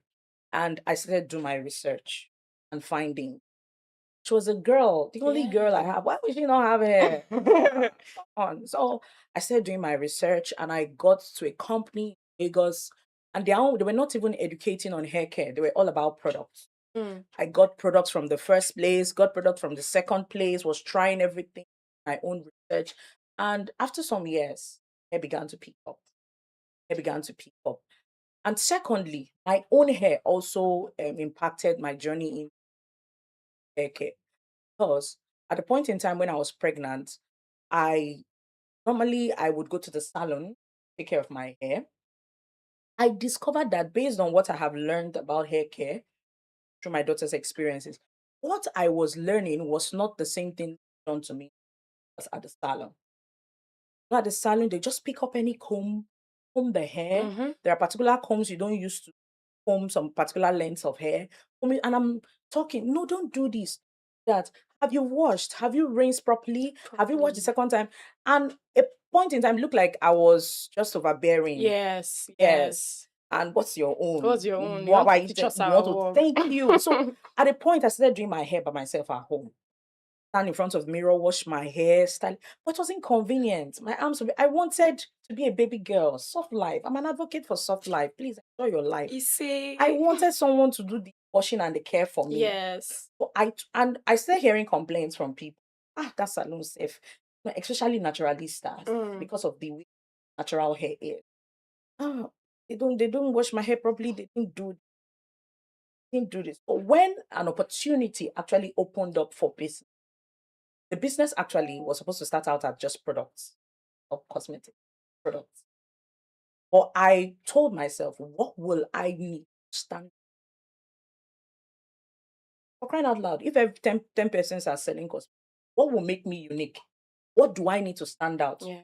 And I told myself, I need to get a niche for myself. So the gap you saw to fill, was it just for your daughter, or was there something else you saw in the Nigerian beauty and hair care space that made you realize you wanted to go into psychology?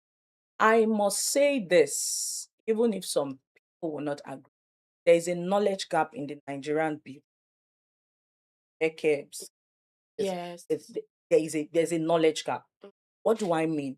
You have people coming up because of the advent of social media. We have YouTube, and everybody can own a mic, stand in front of the camera, Say anything. and say anything. You are just an authority focusing on the mic. Oh, my YouTube page, I may skin this, I may skin that. And you're saying three things that are preposterous. You're saying things that people should not engage in. But because, especially if you have a large following, people just, so we needed real knowledge. True. Not knowledge just gotten from YouTube. People who will go to school and read, study. That was what was missing. Because today you can hear somebody come and say, "Oh, rub this thing on your face, make you white in 7." And you're actually destroying your skin. So that knowledge gap is right there. And that was what I was coming to. That was the gap I saw.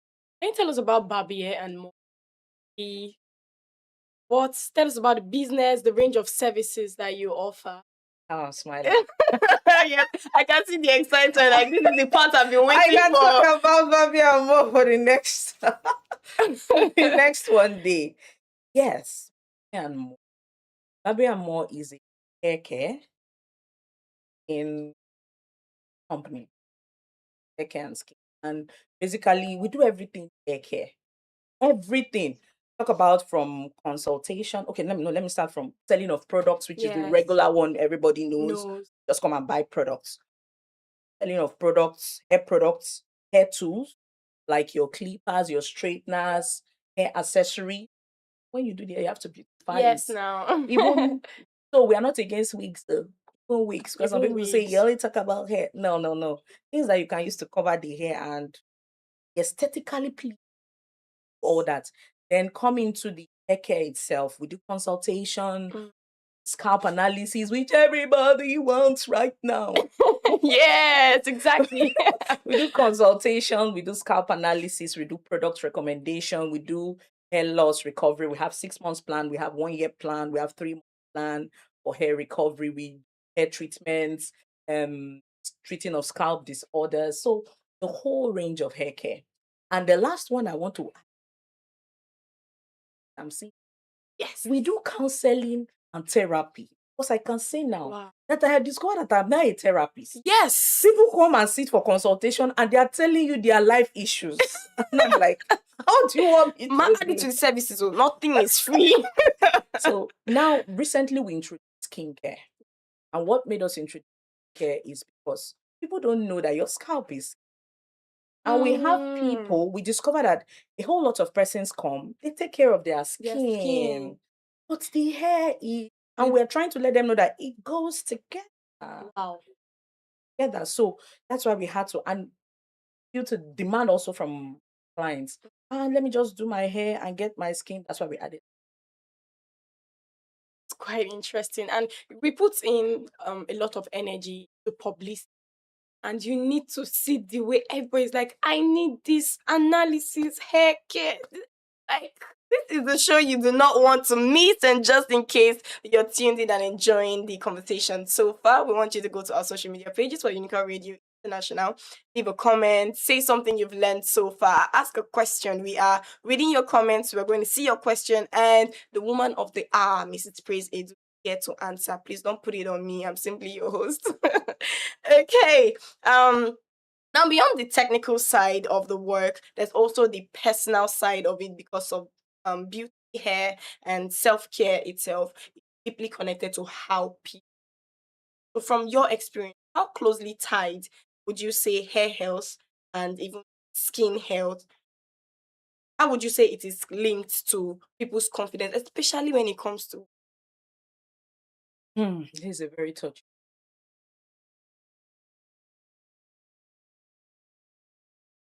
There's somebody walking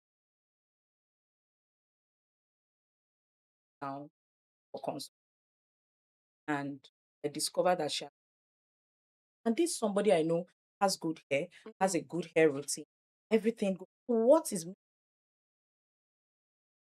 What I try to do with my clients is I create that rapport for you to. So I may not even be talking about why you came, but just I them. just I'm open to you. I'm telling you stuff just because I want you to be able to trust me to tell me some things. And after a while, she got into it's not being. And I just discovered, and people don't know that what goes on inside us affects.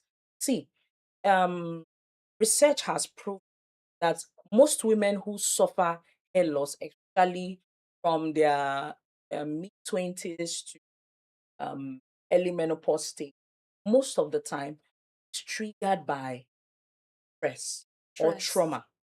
So women who suffer hormonal hair loss, autoimmune hair loss, most of the time, receding hairline is triggered by stress. And that stress sometimes is triggered by a traumatic event.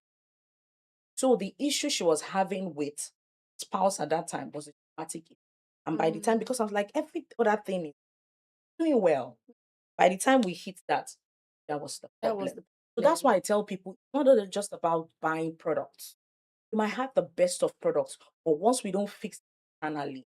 So I discover also that I'll share another story. A woman walks in and, okay, I want you to check my hair. Hey, ma.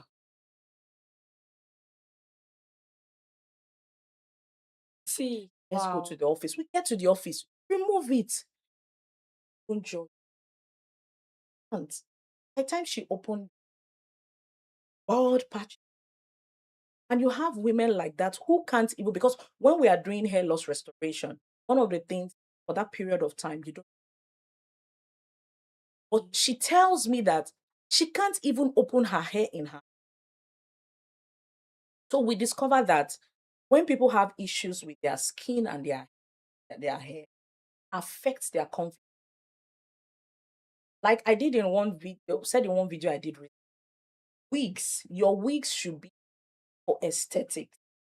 Do you understand? You should choose, okay, I want to look like a Chinese today. I want to look Chinese today. I want to look American tomorrow. I want to look like an African American because of this style of wig. But you discover that for some persons, it has become bondage.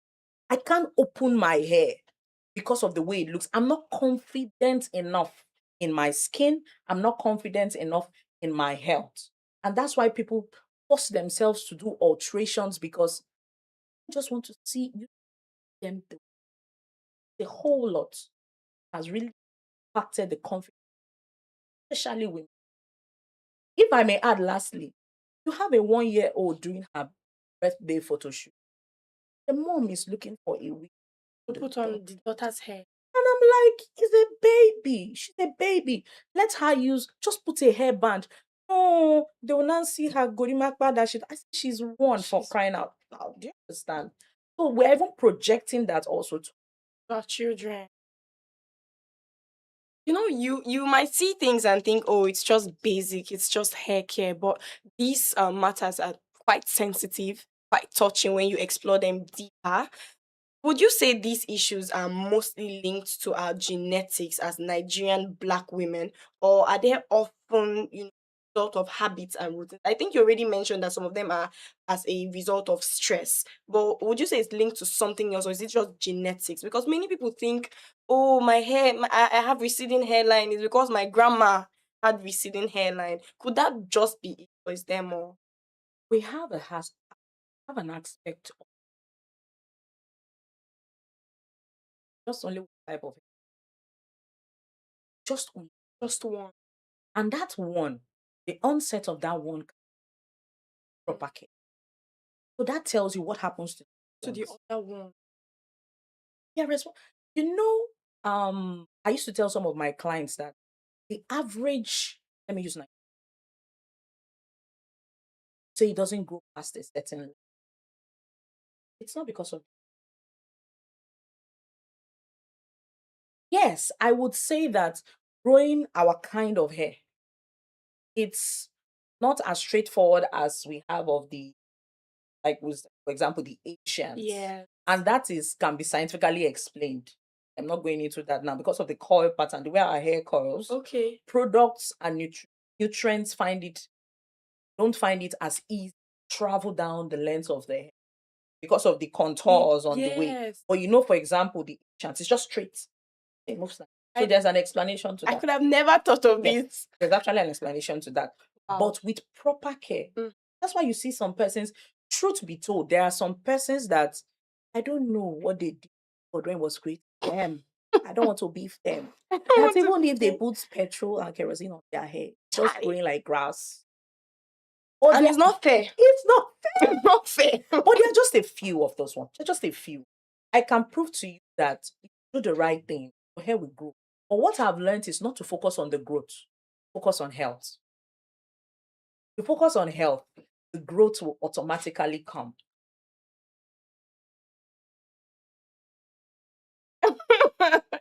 And in the long run, would you advise always to seek the help of a licensed, properly trained professional, since that can often save people more time, more money, and frustration in the end? Or can we just watch YouTube? I would say this all them.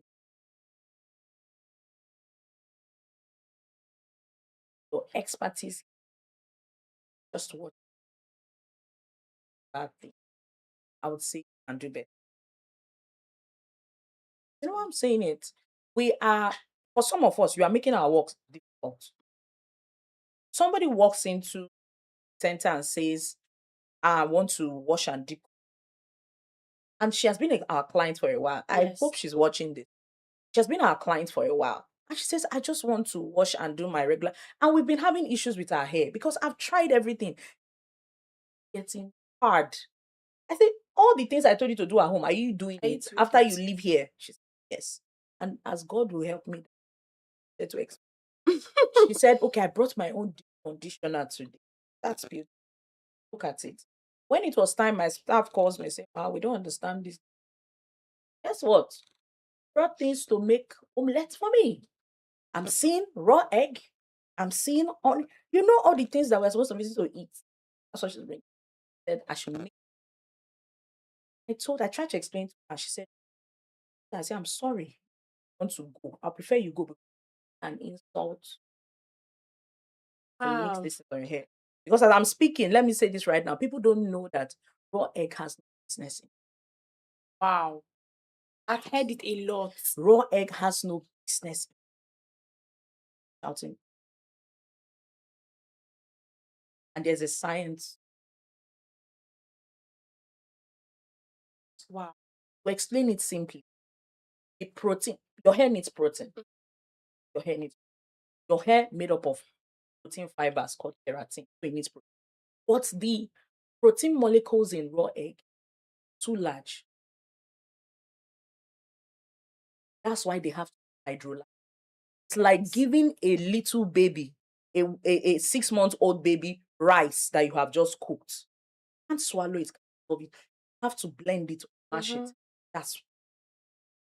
So it just coats the surrounding of the hair shaft and prevents other products from entering. So it gives you that soft, luscious, silky feeling, but over time, it becomes.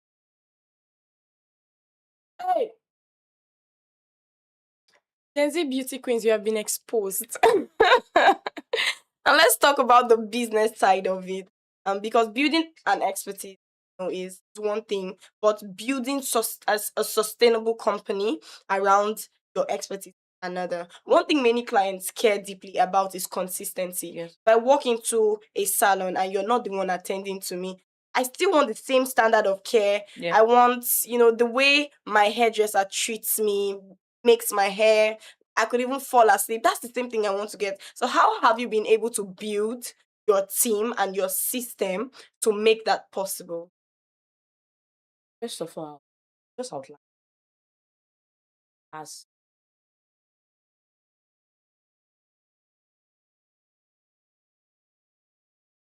I just want to. I don't need to think anybody, but if once you have a vision that stand the test of structures, one thing my team always testify of, and I'm started this year doing. When we come meet together, started this year with full day training. As you are employed, you are trained, and the training continues. We have a WhatsApp group where we keep dropping. There's anything I'm hard on them is training. The hair coaching training I did recently, I told all the stylists, join. It was pay anything. I told them, yes, all the ones we have been doing, you have not this one, you pay anything. And join. I asked them questions, and when I knew we had started getting it right was initially when we opened. If I'm not there, people don't want to come and their hair. And no, when will you be around? I'll wait for you. Over time, you know the joy it gives when I hear people give, or when someone calls me, wait to, but one of your staff saw the state of my head. I eat now. I need to get doctor and this treat the hair first before we. Gives me joy. It shows I've been able to replicate. In short, some people that used to call me before. Somebody told me, say, I don't send you again. I just call the shop line. I call the shop line and book my appointment. That's what gives. Shows that I'm beginning to be able to replicate myself in others. So it takes a lot of training and structure.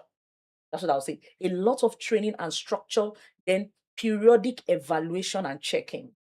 Because that we've trained them today, and I used to tell people that once any of my staff, I'm satisfied with the work they do, just know they can do it. Yes. Before, it's only one person that used to wash my hair there. Yesterday, another one washed my hair and she did so fantastic. I'm like, okay, we've gotten this. So once I can trust them, that's it. Vision, structure. Trainings. Keep innovating. Don't stop. Don't say you've gotten there. Evaluation constantly. It's an ongoing process. And listening to you now, I'm reminded of something Mr. Overt quoted. I think that was the second episode. He quoted from Maya Angelou. People will forget what you said. Will forget what you see. The way you make them feel, it sticks with them. Yes. It sticks with them. They will not forget that. So vision, structure, and training. You're a young business owner out there. You want to go into the same line. Go into any line of business. You're building your own brand. This is something you must never miss. Structure and training. Now, from a practical business standpoint, what really drives profitability in your industry?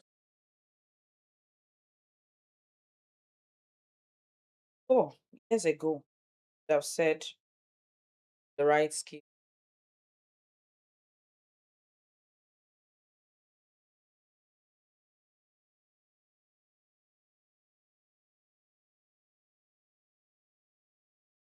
First on having the right skill is important. First of all, you need to know market like your life depends on it. I don't know for others, so maybe because you don't know how much you've invested in that. And my people know me. I said the investment I have put in, nobody can come and spoil it for. Market like your depends on, because it is not actually the most that thrives. It's the one people actually see to be profitable. That's the start. That's a start. Then after you've made marketing like your life depends on it, skill and knowledge gives you a confidence that you can buy. I need to write that down. I hope you're taking notes. Skill and confidence. Skill and knowledge gives you a confidence that you can. So when people come and they say, hey, my hair, they told me to use kerosene. They told me to... I just stand and I'm looking at them because I know the truth. I know what will work and what will not work. And I tell them, can I hold your hand for the next 3 months while we do it? And I remember a client telling me, what if my own problem is spiritual? I said, that's why you are here. Because even if it's spiritual, we got the spiritual aspect to do you understand? So that's, first of all, first thing I said was shameless about what you do. Market the loudest. Then your skill, your knowledge acquisition. Then third that I see most businesses, small businesses don't have now. Structure. We are not structured. Anything goes. People are surprised when they come and I discover that I am paying for what I get and buying from Babi and Mo, and I'm pleading with them to give me discounts. Your own company. And I'm saying, Wow. please now, push Please discounts now. now. And they're telling me, no. I bought You the full I set say, now. please, Reduce like, you should give something. me the structure. Company has its own. You don't send money to my. So if you want to be, and I see many young businesses miss it there. For the first 1 year of when we began Babi and More, I was not receiving any money in form of salary, what allowance from Babi and More. I had another business I was doing. I was teaching online. Wow. Then I said, because I knew at that point I couldn't touch any money. And even now, when I can, I prefer to let the money go and reinvest in it. Still growing, we're still young. I'm building for sustainability. I need to reinvest. There are things I want to be scalable. So leave the money. But when you eat from the profits, you'll swallow everything. Another thing, know your numbers. Know your numbers. Know your numbers. Your financials. When I mean know your numbers, your financials. How much did you make last month? How much came in last month? How much is going out? Are there areas you need to cut down in your expenditure? Are there things you can leave for now? You have five staff. Do you need to cut down to 2? Can you afford to pay them what you're paying them? Do you need to go there and work morning till night so that you can employ only one person? Know your numbers. It will help you. And the truth is that even when you want to apply for loans and grants and everything, without your financials, nobody will listen to you. So know your numbers. Very important. I'm sure if you've been listening so far, then you've picked up a lot of insight. Remember, we're live on YouTube and on Facebook. We want you to go leave comments. Trying to take it all in. Leave a comment. Tell us what you've learned so far. If you have a question, drop it there as well. We are following and we'll get your questions answered. We'll go for a really short musical break. And when we are back, we'll open the call line so you can get a chance to win the giveaway for today. Free scalp analysis and hair care. You don't want to miss this.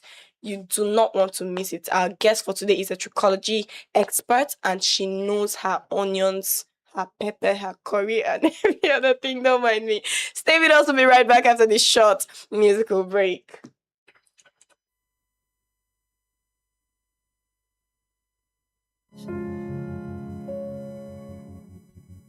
I will send out an army For the very best in music, information, and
Cross River Estates, Nigeria, 103.5 FM. Education, information, and entertainment.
welcome back from that short musical break. Just like we mentioned, I hope you enjoyed the songs we played for you.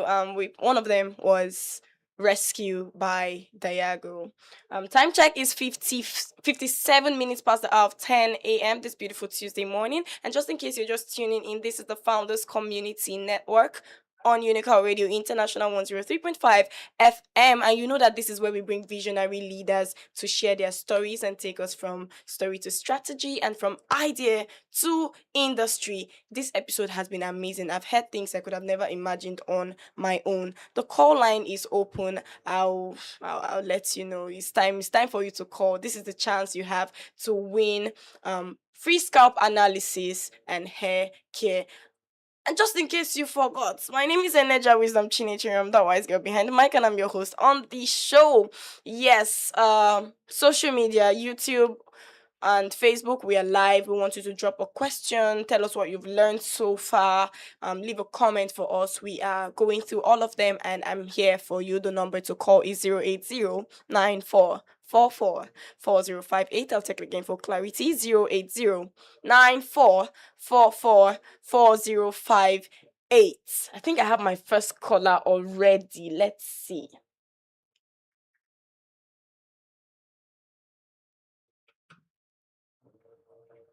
Why is it buzzing? Okay, give us a call right back and I'll be sure to take it. Meanwhile, let me focus on my guest because she's the woman of the hour. Ma, welcome back. Yes. Thank you. She's active like she never left, yes. Because she didn't actually. Nigeria has one of the most entrepreneurial ecosystems in Africa, yet studies suggest that over 80% of small businesses do not survive for more than 5 years. Even though SMEs contribute significantly to employment and economic activity. In your view, why do many small businesses fail? And what has helped your own business to stay resilient? I am starting this with not too excited about it because it takes me down when my own business started. You see, the business terrain in Nigeria. I'm sorry to Okay, cut no you, problem. ma. First caller. Hello, good morning. Hello, good morning. Hi, what's your name and where are you calling from? Hello. Hello, good morning.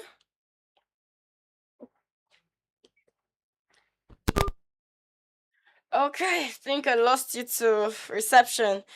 Give me a call right back and I'll be sure to take it. So, Matt, you were saying, why do small businesses fail and what has helped your own business to stay resilient? Small businesses in Nigeria. First of all, I know a lot of persons will talk about government policies, the economic challenges in Nigeria, and I've experienced it because imagine shortly after we started, less than a year later or about a year later, we had this issue with the dollar, where the dollar issue, and Yes, it affected a whole lot. a lot. Products we had to start re-strategizing. Products you got for our rent was increased by 50%. Wow. And for, when they say draw up a business plan, you have drawn up business plan. You have said this. You have done your business forecast. And eventually, all the forecast is not forecasting again. The forecast is not forecasting. So it was a whole. So I would say, yes, that's one of the challenges small businesses face. The government policies and the economic challenges that we face in Nigeria is a whole lot. It affects business a whole lot. A lot. But why I don't want to dwell there is that you already know the terrain you find yourself in. You use the word resilience. Resilient. You have to be resilient enough to push through those challenges.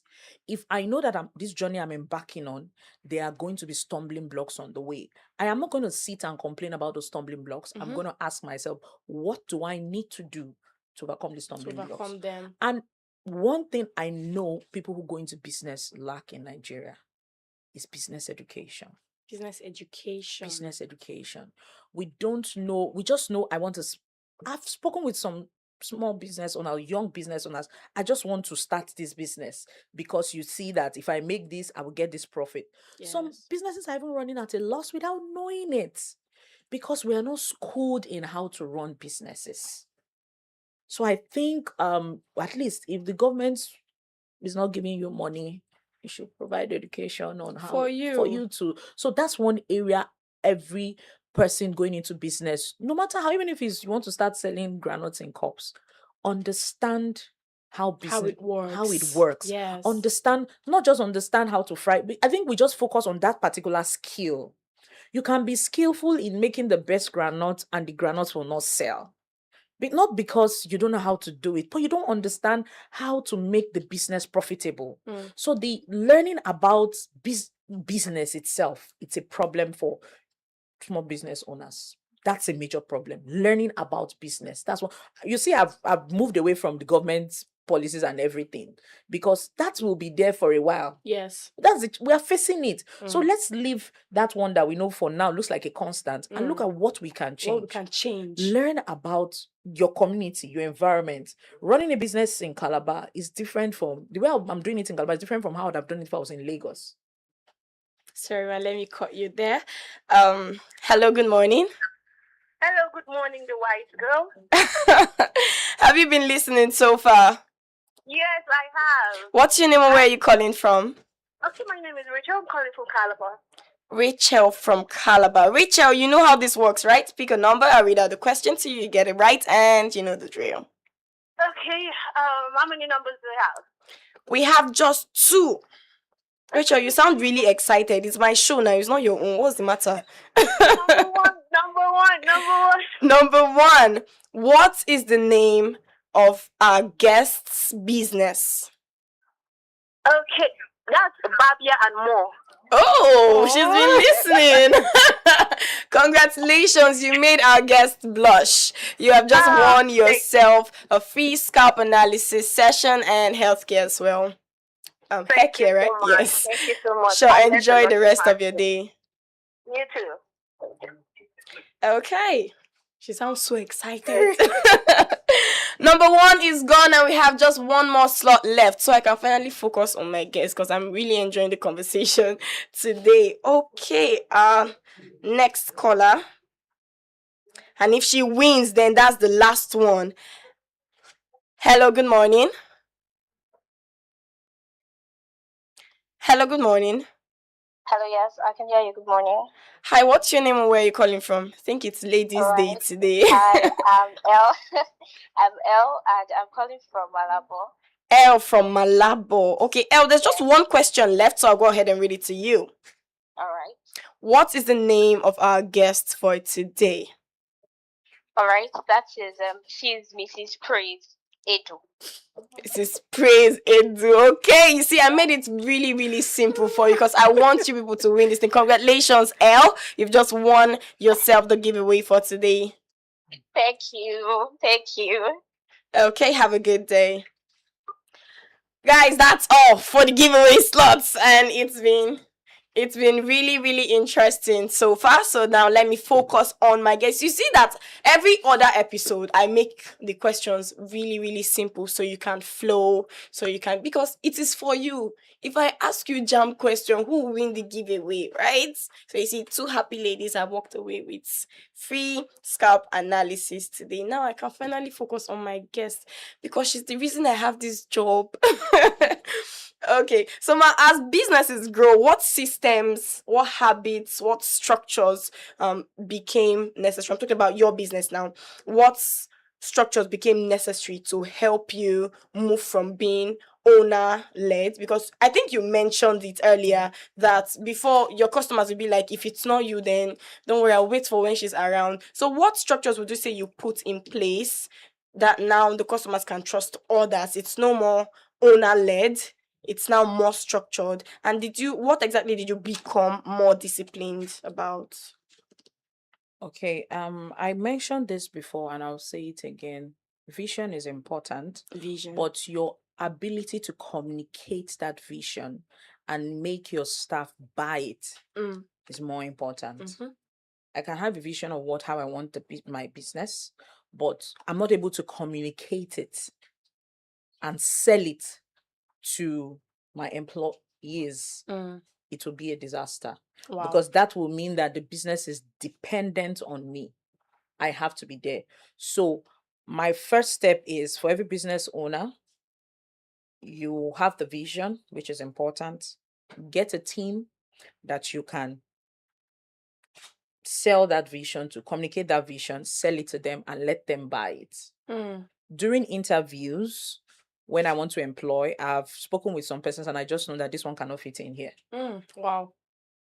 And the funny thing is that they're very skillful. Somebody recommended someone. I said, she knows the job.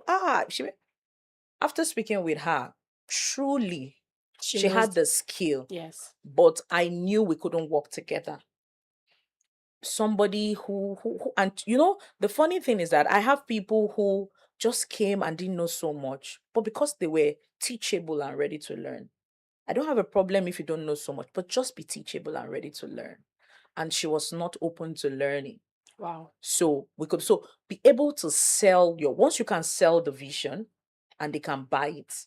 Now the next step is to replicate what you have into them. Others. That's the that's the foundation for building a business. If not, the business will be solely dependent on you.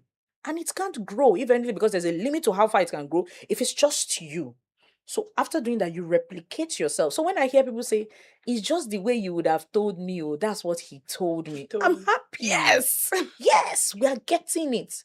And I'm telling them, okay, no. Like, there's one common thing now at work. Somebody walks in. I was in my office the other day. I just overheard them saying, no, you will pay a fine. Why? The lady walked in after she had made her hair, came in the next day or so, and she was using a rubber band to pack the hair. And everybody knows it's a taboo to use a rubber band to pack your hair. Wow. And I just heard them saying, no, we don't do that here. You will pay a fine for coming in here with a rubber band. Have we not told you there are ouchless band, hair accessories used to pack your hair? We don't do that. I said, come on, that's the spirit. That's it. So if you're able to sell your vision so that your staff now have an owner's mindset, the ownership mentality. So how will you do it? The way you would do it and the way they would also do it should be the same, should be in sync. Oh. That's the foundation. If not, you're joking. You can't scale that business. I must say, you're really passionate about what you do. Yes, I am. Well, has there been any point in time where you felt like giving up? like packing it all up and walking away? And what exactly would you say helped you walk through that period? There were times. I asked myself, who sent you message? Is it by force? Can you not just sit down and be Oga's wife? I mean, Across your leg. Oh, Lord. I think every business owner, there's nobody that will tell you you've not faced those moments. It comes. And even when you scale and when you grow, yes, times will come as you grow that you don't no longer feel I will give up. Yes. But things will test you. You would question yourself. But one thing that is always important is keep the vision before you. See, the vision. Keep your why before you. Why did I start? And that's why I keep saying it's important to have a vision. If the vision you have is to make money, you will crumble. Wow. Because purpose is greater than the money that comes in. Purpose is greater. Wow. Purpose is greater. That's why in business school, they will tell you, what value do you want to give? Focus on the value. Because when you're focusing on the money, because there are times where the money is not coming. There are times where the money has not even started coming. Will you give up then? So focus on the value. And when I see the joy in people's faces, we are changing lives. That's the driving force. We are transforming lives. That's the driving force. But if you stay long enough at it, the money will come. Profit will come. Wow. to focus. So did you ever fail? Eh. You Caught know, her off guard. you know, the funny thing is that I think without unknowingly, I've been a business person all my life. All your I've life. done, yes. Maybe because of the influence of my mom.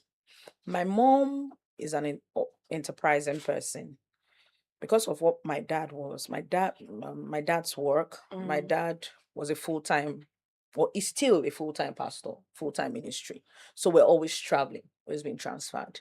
And to keep a job in one place and move again. So she was, wherever she got to, she just found a need in that place and started business. Wow. So we're always helping her.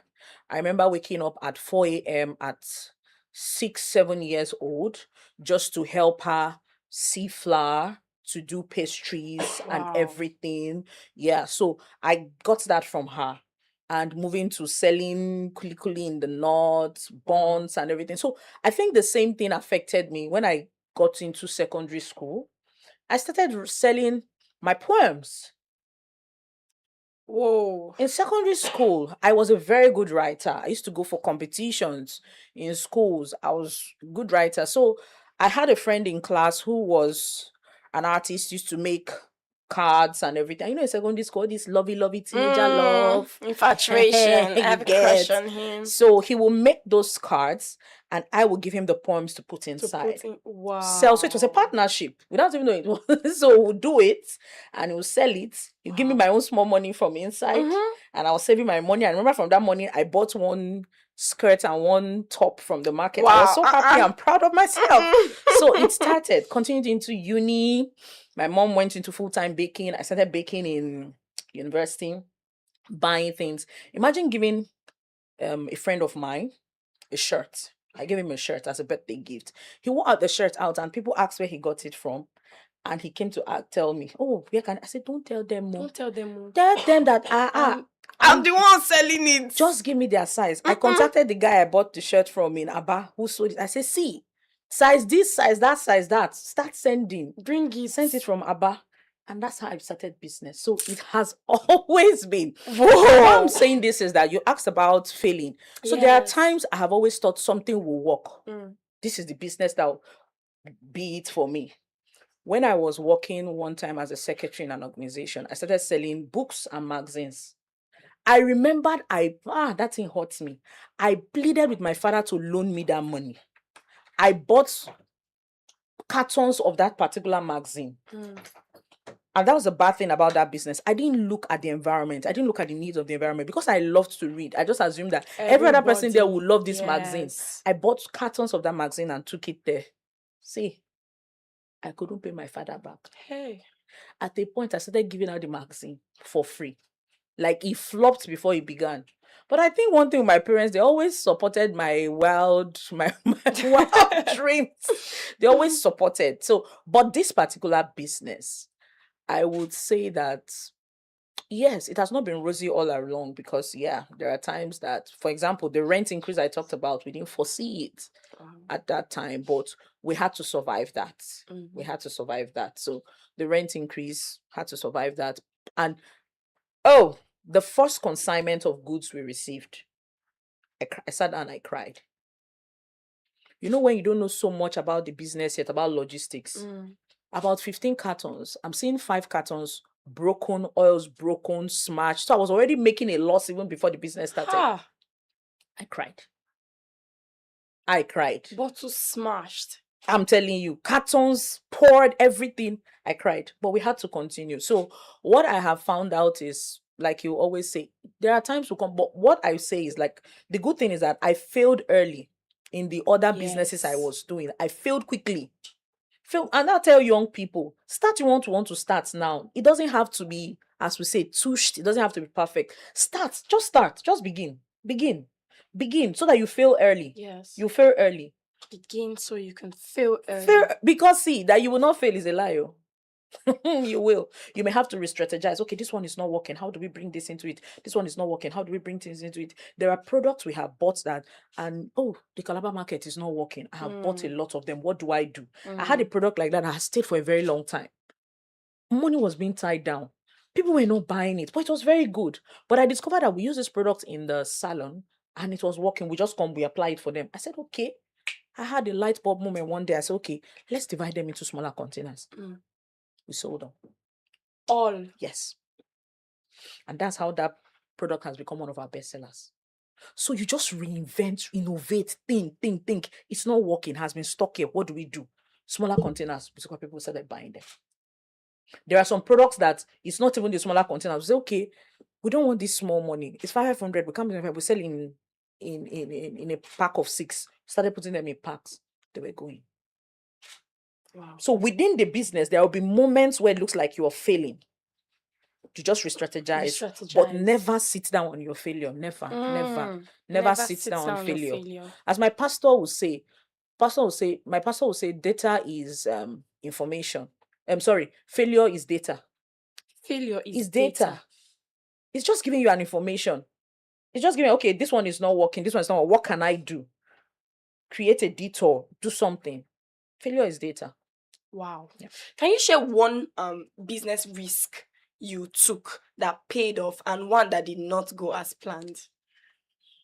And what both of them taught you? The business risk that I took. I will not say the other part of the hair. Okay. You know when they say don't put all your eggs in one basket.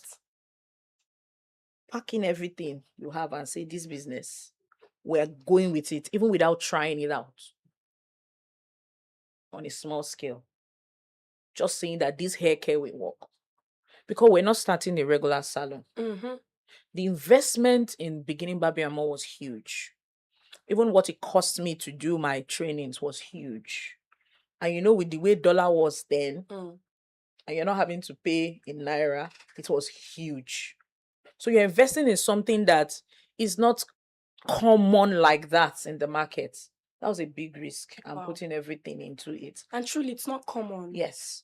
So it was huge. I was not going with the way the market will flow. That was a very serious risk. And like, I decide, why don't I sell food? Sell rice and puff. Did you actually sell rice and puff? No, I didn't. So let me add some more rice and puff. Like we used to jokingly tell our clients, next time you come now, we've added rice to it. So that's what Yes. You eat rice. Oh my You understand? God, That was yes. a huge risk. But one thing about taking huge risk, one thing it does for you is that, like Esther in the Bible, you tell yourself, if I perish, I perish. I either win or I win. There's no coming out. Because you know your sweat, is inside this. You have to make it work. You'll find a way. And it helps you to be innovative. Then, the one that I took that did not work is still taking a side hustle. Okay. Yes. At the time, after I left teaching, I told you I was doing teaching online for about a year. But I couldn't cope because when we started, we just had 2 staff, myself and one other person. And I would work during the day. Then at night, the people I was teaching, my clients I was teaching, they were abroad. I work during the day. Because of the time difference, I go at night to go and teach them.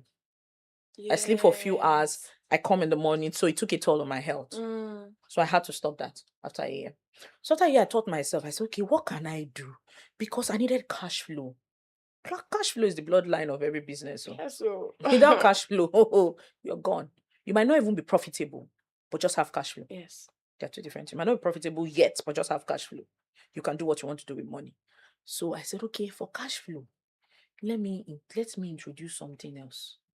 And I went to go and buy cartons of regular jewelries. Not even regular jewelry, cartons of regular jewelry, not even jewelry that will match up to the kind of things we're selling Barbie and More. All these giveaway jewelry of that you can sell for 200, 500. I say, cartons, let me sell them in bulk. My sister. You can already tell. I ended up doing giveaway. When a couple of them were changing color, I ended up doing giveaway. I lost that money. I lost it. But I told myself, I said, well, thank you. God bless you. It's better than to throw away the money. So Yes, so I just give it all out. what about challenges? What are some of the behind the scene costs and challenges that people rarely think about, or that you yourself made, that you may not have fully anticipated when it comes to running this kind of business? What would you say was the hardest challenge that you faced? I think for me, the hardest were the lots of fluctuations we have in our Nigerian economy. There are so many Our economy is so unpredictable. Very true. Terribly unpredictable. The marketplace is so unpredictable. Because how do I explain to a customer that I'm selling this for 10,000 naira and the next month you come is 25,000 naira? Very unpredictable. I go to the market with 5 million naira today and I get a truckload of goods. And I'm going to the market with 10 million naira. I can't even get half truck. Ha. So the market is it's crazy. It's also that's those are some of the challenges. You can't predict most times Yes. the challenges that will come. Okay, like we have an election coming up next year. Next year. So as a business person, you already anticipate, because before the last election, we had a lot of things. That's when we came with this cashless, no cash in the system, this thing. And that's when some of these fintech banks found their chance to, because it affected businesses.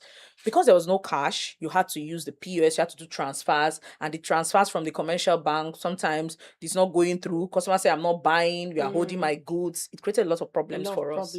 Yes, and fintech, thank God they took advantage of it. So the economic issue is one major challenge. Then also challenges from your key partners. And I mean your key people, like your landlord, if you're using a rented space. Okay. Power. So yes, power. The issue you have with lights, the service charge, you have to depend on, so those costs, Yes. you don't really anticipate them. Just imagine you are doing business in an area that they say the light is good. Then you hear, one day they say transformer is bad. Hey, generator. We buy fuel until you cry. So you understand. God, And yes. I have a friend who has a business in Lagos, and she said something recently. She said why she had to push for them to get their own space was because what they were using for business, one day maybe the landlady just discovered that these people are making money. You see the business package, you think they're making money. You see they're making money. And she just started, I said they must get power from her. They even wanted to install solar, and they said, no, you'll be paying me rent. You'll be paying me for lights. I'll be giving you light. You pay me. And this month, maybe they paid 500,000. Next month, she says it's now 700,000. And it became very unstable.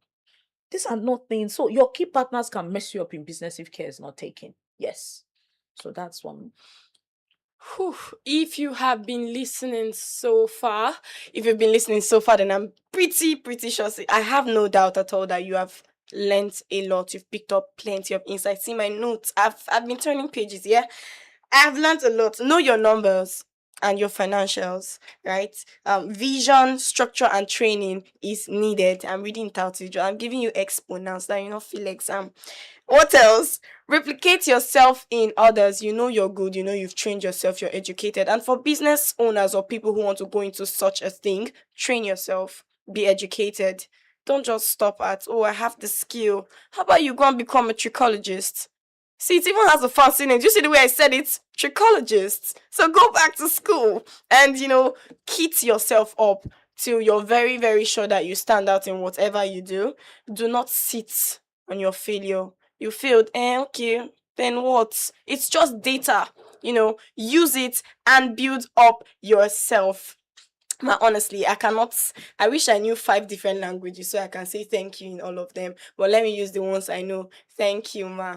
Dalu, ma. Merci beaucoup. Which one again? You should give me now. Thank you so much, ma, because you've said a lot. And honestly, this is something that people would pay so much money for. The counseling, therapy session, all of what you've given to us. This is mentorship at its best. And on the Founders Connect, we're giving it to them street MBA style. And as we round up, we really want to appreciate you on behalf of the UNICAL Radio team and of course myself. We want to say thank you for making our time to join us in the studio today. Thank you for having me. It's been a pleasure. Thank you, Ma. As we round up, this month is International Women's Month. And as we reflect on women and the many ways that they shape the world, the many ways that we are amazing people, the many ways. See, I have the media guys in the studio and they're looking at me with these women eyes. But still, as we celebrate the many ways that women are amazing and how the world cannot do without us and they will not be able to do without us. What do you hope your journey says to other women, even Malabreses who are watching, who are listening, especially those who are still trying to find their voices and their path? Okay, I would say, first of all, know yourself. Identity is important. If you don't know yourself, you'll be tossed to and fro. Every event, every situation, every experience will push you. But know yourself, your identity, be grounded in your identity. Your self-worth, that's the first thing for every woman, because in the society there are things, situations, events that want to make you feel less of yourself, but have a very strong sense of self-worth. That's the first thing.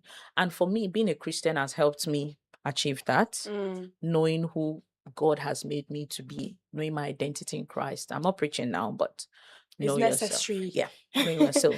Having a sense of self-worth so that no matter the issues that come at you in life, you are still who you are. You can't take that away. Like this analogy that is always being done with notes, maybe money. For example, you have two 1,000 naira notes. Yes. They carry the same value. One may be squeezed, one may be dirty, but they still carry the same value. So no matter what life throws at you, no matter the background you come from, know yourself. Be grounded in who God has made you to be. That's the first step. Be grounded in who God has made you to be. That is all the time we have for today. But before we go, rapid fire questions. Okay, so Ma, I'm really excited. I love this part so much. You have 2 seconds to answer each question. Okay. Are you a morning person or a night owl? Night. Coffee, tea, or juice? Tea. Planning everything or going with the flow? Planning everything. Heels or sneakers? Sneakers. Your comfort zone or trying new things? Trying new things always. Phone call or WhatsApp? WhatsApp, please. Don't call me. Guys, it's so ironic because I was calling her throughout the week.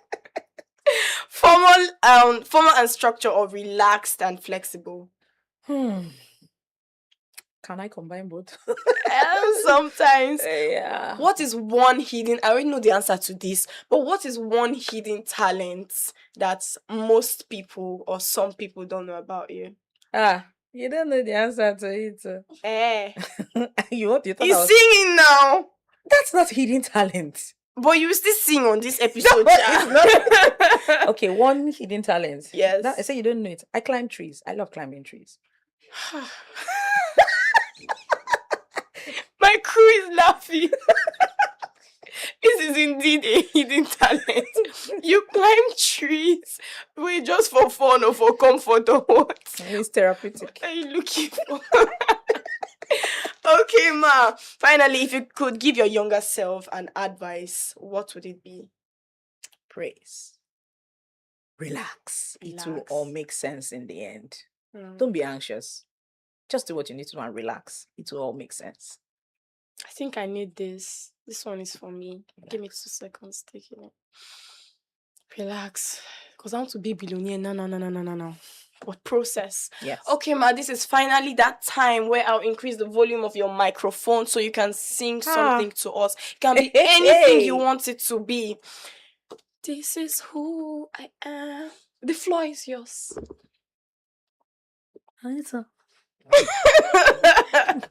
What shall I sing? Mary had a little lamb. Oh my god. Little lamb, Mary had a little lamb. Its fleece was white as snow. So you gotta believe in yourself, believe in yourself, believe in yourself. So you gotta believe in yourself, and you will make it through. Thank you. Okay, I need to wrap up this show. It's been a blast with you in the studio, Ma. Thank you so much. You have such a lovely voice. Thank you. So in business, you're an OG. You're an OG in, behind the scene when you're not planning a business with your family and all. When it comes to singing, you're an OG. And you still climb trees. Do not stick to one thing. I think that's the counsel from all of Can you forget I say that? All right, guys, it's been an amazing time with you. Thank you for tuning in. Thank you for listening. Thank you for learning. Thank you for following. Thank you for leaving all of the comments and the questions. And just in case you want to catch up on all of the previous episodes, we are UNICAL Radio International on YouTube. Thank you for joining the live stream. And I'm sure you learned a lot from today. This is the end of the 4th episode of the Founders Community Network Season 3. Thank you so much, Ma, for joining us in the studio today. Thank you for having me. It's been my pleasure. And of course, thank you for your generosity, the insights, everything, the practical lessons that you've given us today. Like I always like to say, Founders Connect is not just that show that we come and talk. We're giving you practical lessons. We're telling you how to do it. It's a street style MBA, and the vision is big, and the vision will come to play. And we want to see it in you. So keep listening. Join us next week, same time, 10 a.m. on Tuesday on the Founders Community Network. My name is Eneja Wisdom Chinichirim. And that's all the time we have on UNICAL Radio International 103.5 FM. We want you to stay and listen to all of the programs we have packaged for you today. Bye for now.